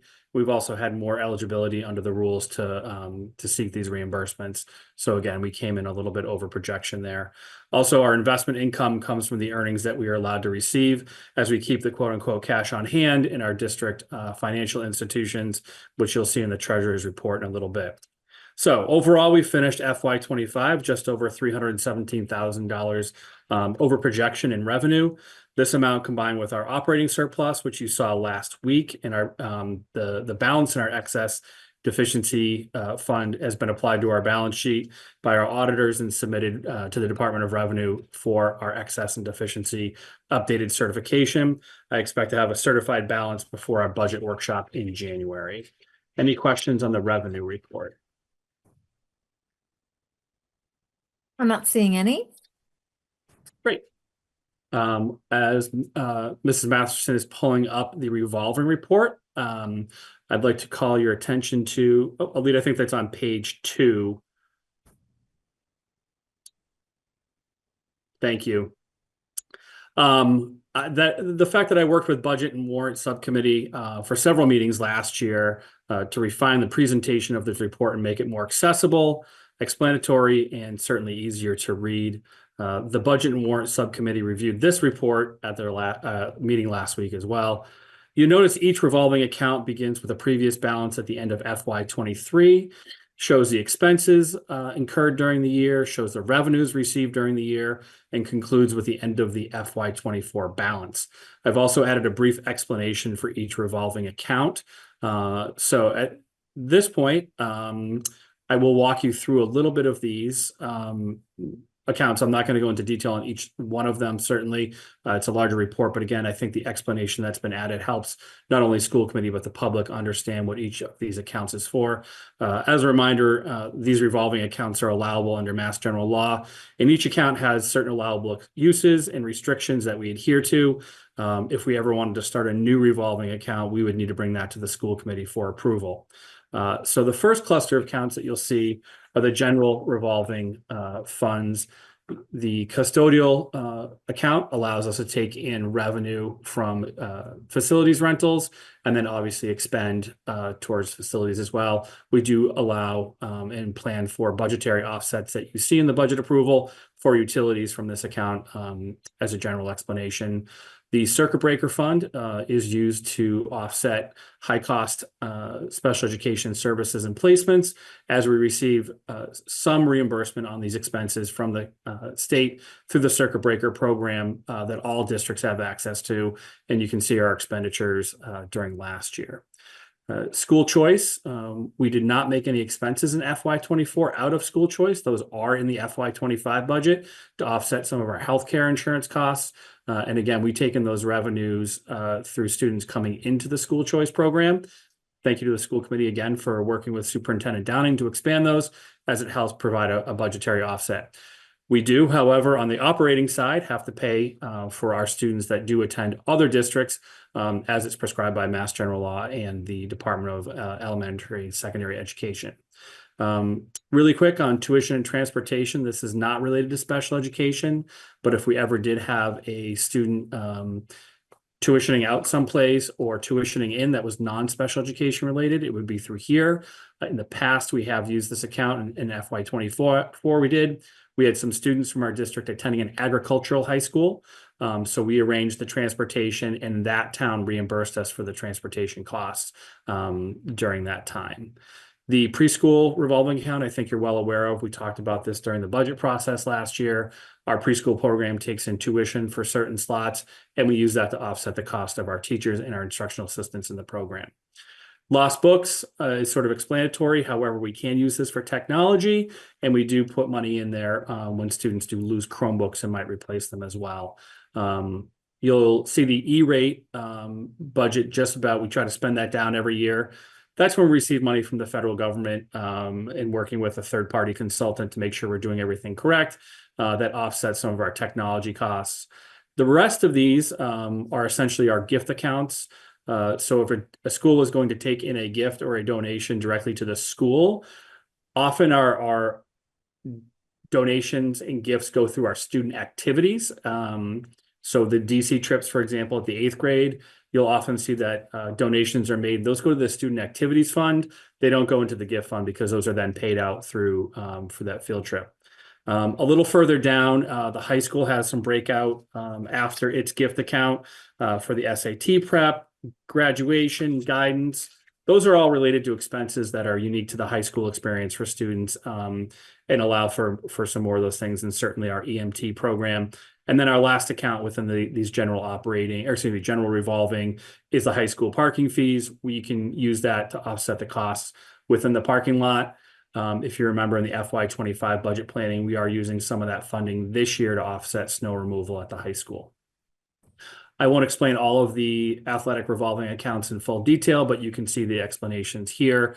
Our athletic director, Tanya Rich, and I are under conversation about combining all of our middle school accounts into one revolving account. We would bring that to your attention if we were going to make that move, as you know, we do have a lot of our athletics at the middle school level share teams, and that would allow us also to expand in the future. The last one I'm going to call attention to, it has the sort of purple heading here, is our extended learning program. You know, we are a self-operating program for that after-school childcare and enrichment for those students. Students' families do pay tuition into that program for the fees to attend based on how many days they go before or after school. We certainly have expenses come out of there, as well as some offsets for the operating budget. So that is a quick tour through our revolving funds, and I'm happy to answer any questions.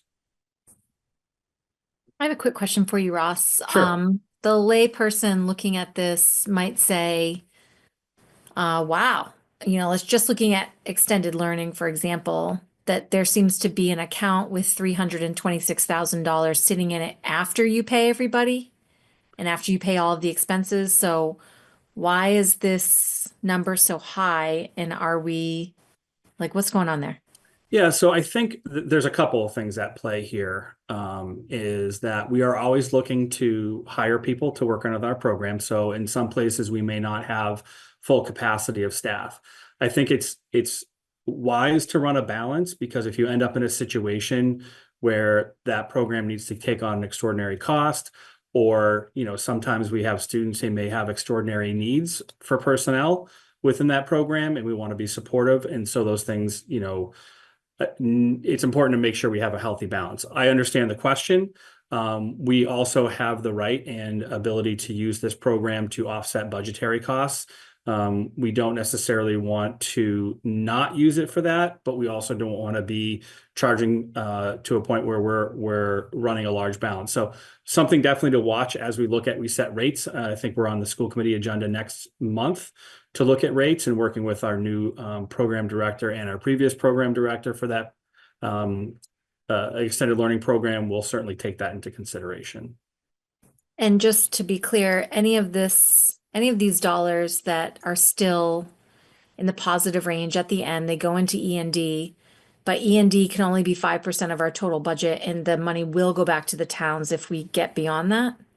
So a couple things. Revolving funds do not go back into the operating budget. They are separate from the operating budget.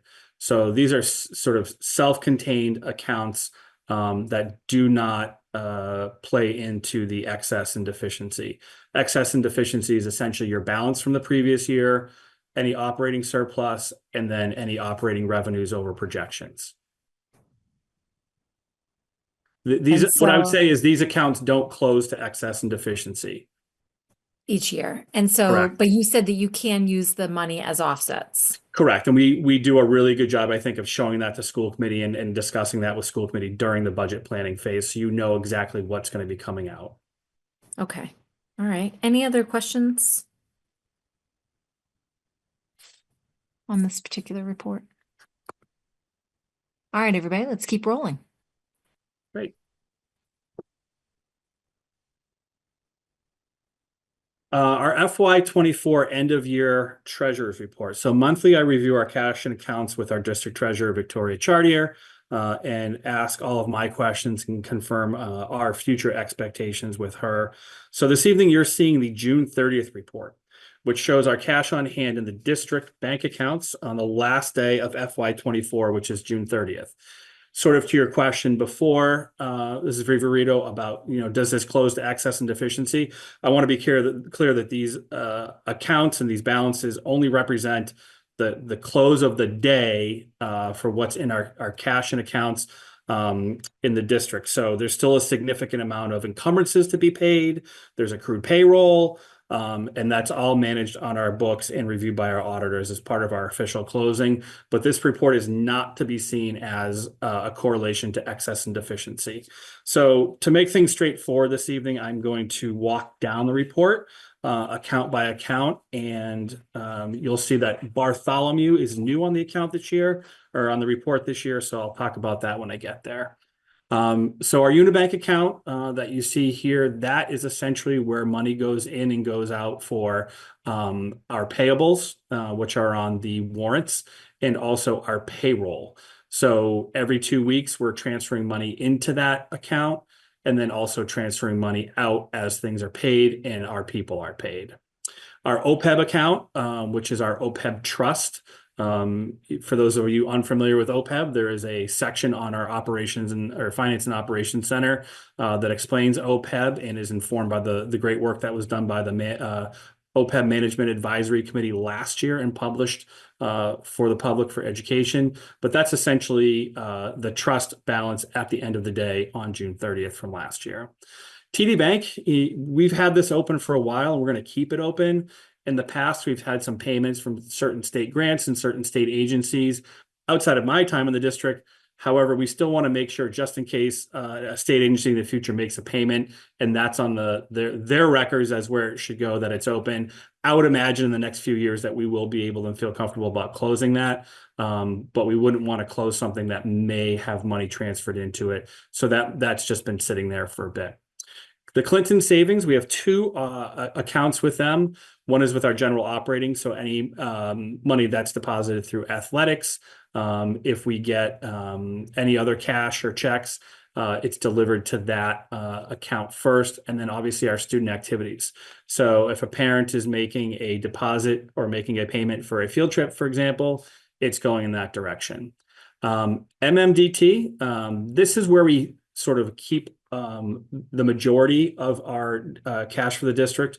So when we receive our quarterly payments, when we receive state aid, all of it ends up into the Massachusetts Municipal Depository Trust. This is the account where on the previous two reports where you saw the revenue, where that investment on income from investments, that is largely coming from that MMDT account, where the interest that's earned on that gets turned into revenue for the district. The hometown account is just one of our lunch accounts. Those are for our schools in Lancaster. I'll be working this year with our partners with Whitson and our treasurer to likely close that out. We don't have a lot of cash or check deposits these days, with most people accessing the My School Bucks online payment. And then lastly, outside of all of these accounts that where money is coming in and coming out, we do have our Bartholomew account. That's Bartholomew Investments. When we received our bond proceeds last November, we invested all of that with Bartholomew. So the total that you see there is what is remaining from the bond and any income we've earned on investment of that bond as of June 30th. I want to be clear with the committee and the public that as of right now, all of that money is sort of tied together within the building project.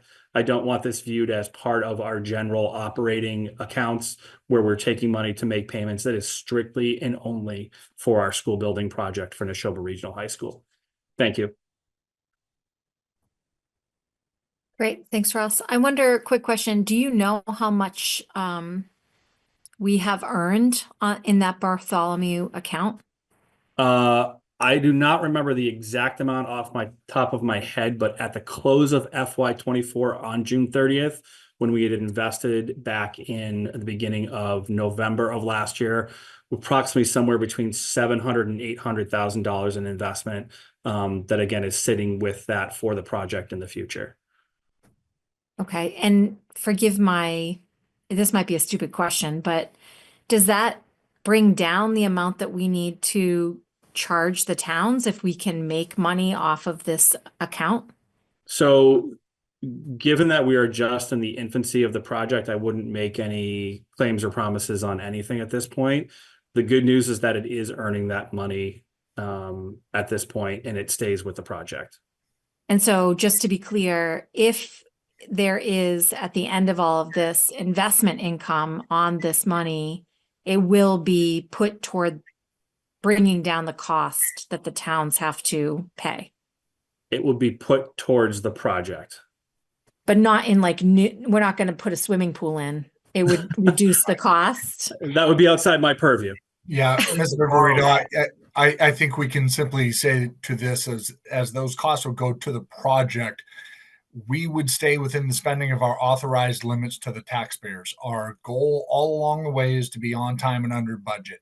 And so these tools just help us do that, but it does not change the forecast of what the residents have authorized us to borrow on. So that's just all part of the management of the project up until completion, which will be a couple of years after we go into the building.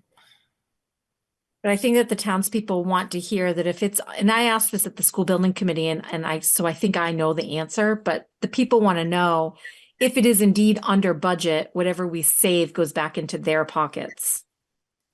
Is that right? That's all part of the management of the project. It doesn't go back into their pockets. What we have to figure out as we get near the closing moments of the project is what is borrowed toward that aim and that goal. So I can't forecast what that's going to look like 3 years from now because there's a lot of things going on in the world. But it is designated for the project. So you can extrapolate from that all variables remaining consistent. Yes, that would be true, Ms. Viverito, but we just can't make that promise that that's money that goes back into the taxpayer's pocket. But it is insurance that if there are cost overruns, that the taxpayers would not feel the overruns also. The inverse could also be true. Well, I don't know what an overrun, the size of an overrun would be. So I couldn't even say that. All I can say is that investment income that was drawn is going to help defray the cost. Wonderful. Yeah. Okay. Thank you so much for that, Ross. Was that the last one? For FY24. Got it. Okay. So you're going to keep going. Yeah. Go for it. So the next report being pulled up is the operating report as of the end of October. There's no significant changes here as compared to last month. You'll notice that we still have 3 accounts where at the end of October, and I want to remind the committee that while it's the end of November almost now, this report is at the end of October, where facilities, the special education department, and our substitute line, still too early in the year to make all of our predictions on these things, but we'll be more clear next month, which will be the end of this month's report. Again, the majority of our sort of surpluses that you see are within salaries. This happens every year, and depending upon what may be happening with, the staffing within a certain building, those numbers will change every year. But as of right now, this is our projection for the end of the FY25 school year, which is just a little bit over where we were last year at this time. But again, no major changes on this report. But again, we'll have more things in sort of view as we move along. We had a really warm October, so it's hard to understand the impact on utilities. We're still starting to get some of our first billing on transportation with special education, and we certainly don't have a full forecast on what our long-term substitute needs may be within that substitutes line at the end of October. So more to come on those lines, but again, no major changes on the report for this month. Great, thanks, Ross. Any questions on this last one? All right, seeing none, we're going to keep going. So thanks for that, Ross. Sorry, guys, I'm just stuck in my browser here.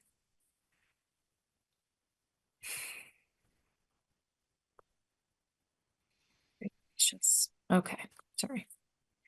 All right, guys, so that's it for Ross's finance and operations report. Now we're going to move on to unfinished business. What you have here in your meeting materials is a crystallized version of what DearJ presented to us the last time they were here visiting. And it is basically a summary or a more concise set of recommendations that they pulled from the equity audit. And I'm going to kind of turn to Jackie a little bit here to set this up for us, and then I can open the floor for the school committee to address or just ask questions, put something in the parking lot, etc. So Jackie, what can you tell us? Yeah, so I had the opportunity to sit with DearJ, and they went over the document that had been previously prepared and shared to just synthesize, I think, and have a more cohesive document. There was some information that was retained, and I just want to share that the reason why there's an overview is because we do have new members, and we want to make sure that, you know, as part of the ongoing work across the district, that we're being very clear about what is DearJ's purpose, who they are, what their mission is. So that information was retained at the top. They did pull out and briefly talk about the top 3 priorities, as well as additional recommendations that had come out of the conversation that we had at the October 22nd meeting.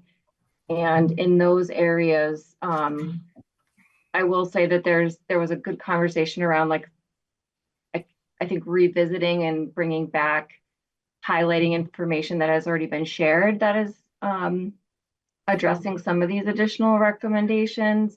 So I'm thinking in particular of the presentation that Assistant Superintendent Laura Friend shared about, of course, it's going to escape me. There was like a specific plan. It was like a teacher, I forget what the name of the plan was, but it was presented to us in January of 2024. So just bringing back some of the documentation of the work that's already done. And so these are just some of those recommendations that DearJ is highlighting for us. Yeah, thanks, Jackie, for all the work that you and DearJ are doing. It's so important, so helpful. We're grateful to their work. So I just want to open it up to the committee. Is there anything that jumps out to anybody here? Anything that you want to call attention to or recognize, highlight, ask a question about? And Kirk, if you wanted to, I know that some of these items you are actually operationalizing in your work. So if you can feel free to jump in as well. Yeah, absolutely. And we will take a look at this as a cabinet team and the leadership team as well. There's one bullet that under the recommendations of which I do have a comment, and it's commit to a timeline for completion of these recommendations. It's the word completion. And because I think when you look at completion, there is no end date in terms of how we look at the work that we need to do regarding equity. It is something we always have to keep at the forefront. So I just don't want anyone to have the mindset of it's a task that we can begin and then complete. It's actually, these are practices to embed to ensure that we're doing good work in the district. So for instance, under commitment to diversifying staff, yes, we can make that commitment. Diversifying staff is not something that has an end date to it. It's something that you would have to continue to work on through your hiring practices. But other than that, I think it matches up the work that we're doing. And I think we certainly can look at how we can fold these items into our strategic work. Any other comments from the committee?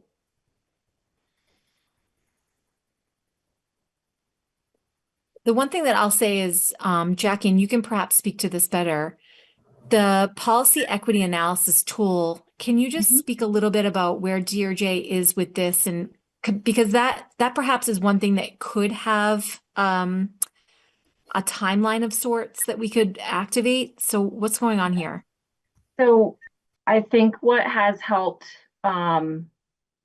me really think about this, and I will say to the committee that the hope is that there is a proposed decision-making tool to begin launching in the new year. And so the ask will be that subcommittees use this tool in a meaningful way. It's not, and I know that this committee won't do this, but it's not to check a box to say that we did it, but it's to really, I think, deepen the conversations that the school committee is having as we make decisions. So there are, I'm really excited because there is a very specific timeline to that. They are meeting tomorrow to review and discuss the tool that, there's 2 tools that they had previously identified as a working group over the past 2 years. And then there was an additional tool that was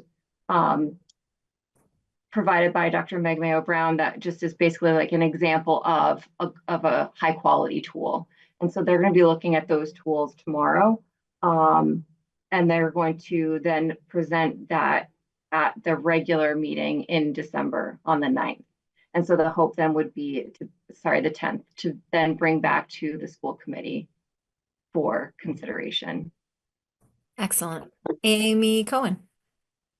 Yeah, I want to thank the DOJ committee for pulling together the information they brought to the last meeting in a concise document, so that we can kind of better understand what their thoughts are. I'm like very literal kind of person, you know, like, and I guess what I know that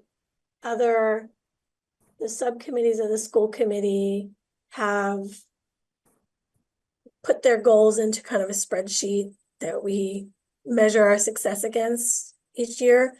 So when I look at this and I'm seeing the different priorities, I'm just wondering like who's responsible for each of these priorities. I think that's where I'm struggling a little bit.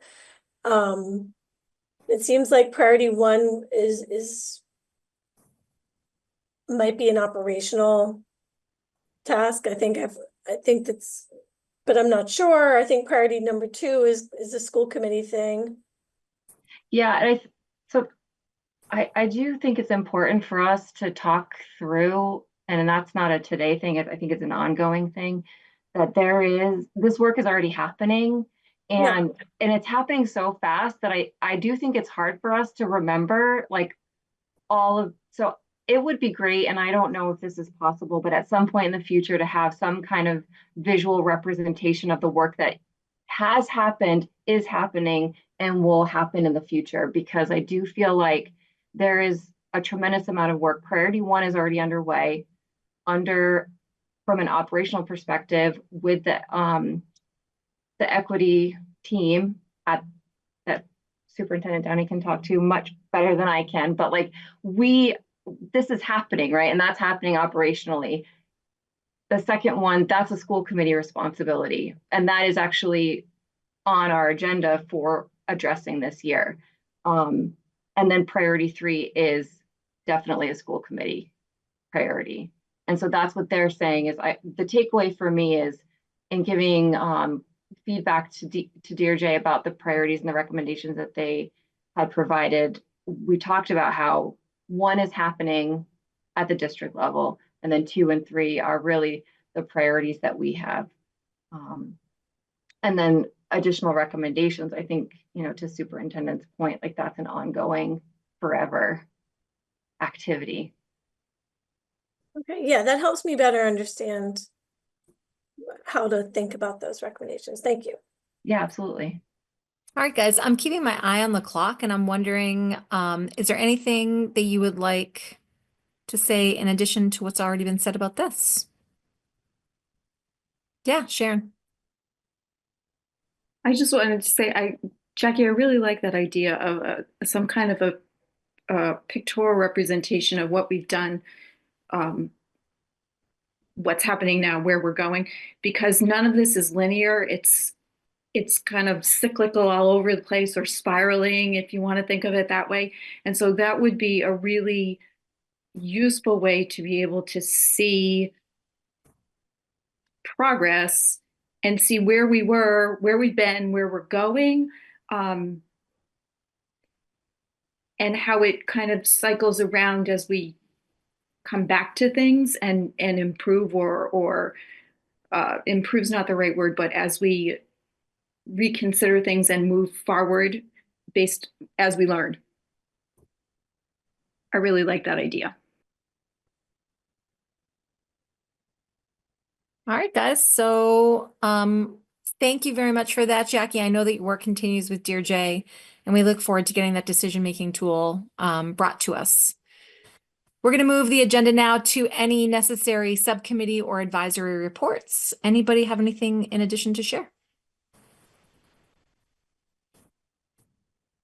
Sorry. Yeah, Jackie, that's okay. Don't apologize. So I just wanted to take the opportunity to thank, you know, Dear Jay as a advisory is very busy, and we had voted in a subset of people in June that for a variety of reasons are no longer able to continue the work. And so I just wanted to recognize Courtney Philbin, Elizabeth Bendler, and Carla Ziels, who have stepped away from their responsibilities. Well, they're stepping away from Dear Jay in support of their ongoing responsibilities. And I just want to say thank you to them. There will be a new grouping of people that will likely be addressed at a future meeting to vote into the advisory at a later date. Thanks, Jackie. Go ahead, Amy.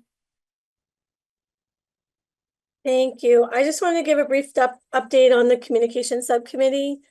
Progress towards our goal of creating a structure through which the school committee could meet with the student council in compliance with policy JIB and Massachusetts general law.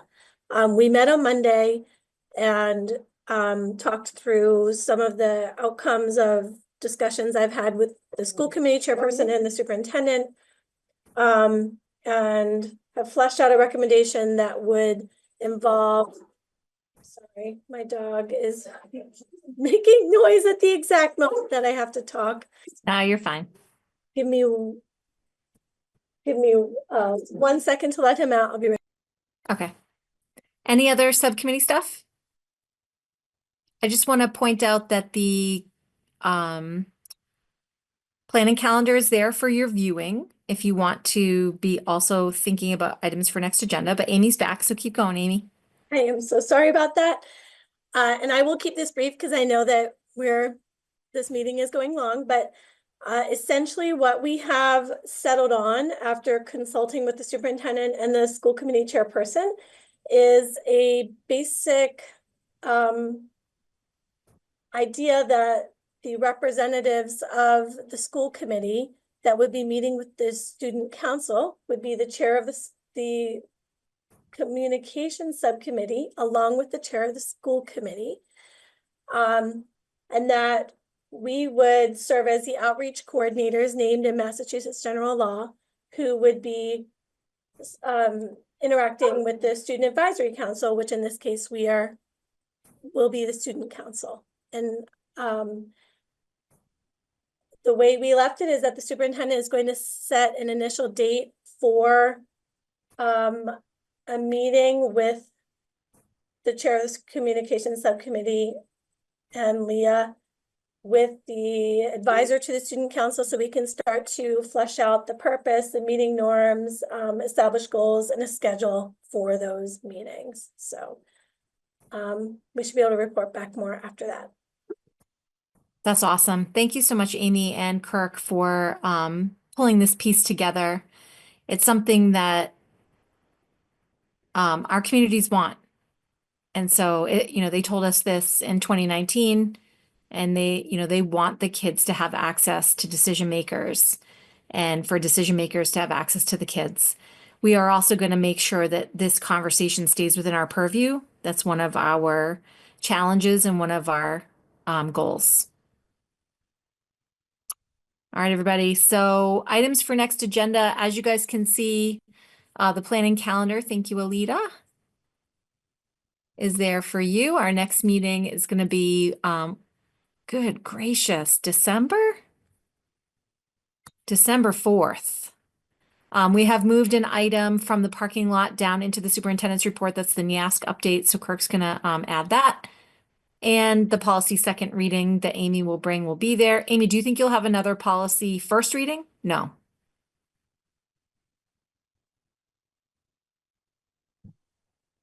No, we're gonna be meeting at the beginning of December to get we're going through a whole bunch of more other policies. So I don't think we'll have it ready for that one, but there'll be a bunch for the next meeting after that. Exciting. All right. Madam Chair, may I? Please. Ms. Vessels, I believe it's the December 2nd meeting where I'll be joining you. Is that correct? Yes, but we won't be able to get all that together. I don't think for the 4th to add new stuff. Right. That's just, okay. Yep. Yes. December 2nd is our next meeting. That's when we'll workshop those other policies. Yep. Guys, if there's ever anything that you would like added to the agenda, please do not hesitate to email me. And as always, Kirk and I have our conversations every Wednesday. If there's anything that you want to put before the superintendent, you can certainly funnel that through me as well. At that point, be on the lookout for those town delegation meetings where the different groups of school committee members will have those informal meetings with the superintendent without me funneling information. So if there are no hands. Oh, I was going to try to motion. Go ahead, Jackie. Can I second I was getting too excited. I was ready to go. Okay. Well, Jackie, here we go. I'm going to move to adjourn. Second. All right. Let's get the roll call vote. I vote yes. Robin? Robin says yes. Was that a yes, Robin? Yep, that's a yes. I know you love these meetings, but okay. I do. Amy Cohen? Yes. Amy Vessels? Yes. Sharon? Yes. Jackie? Yes. Lindsay? Yes. Scott? Yes. Joe? Yes. Shondor? Yes. And John? Yes. All right, everybody, we're adjourned. Thank you so much. This meeting was longer, but I hope you enjoyed it.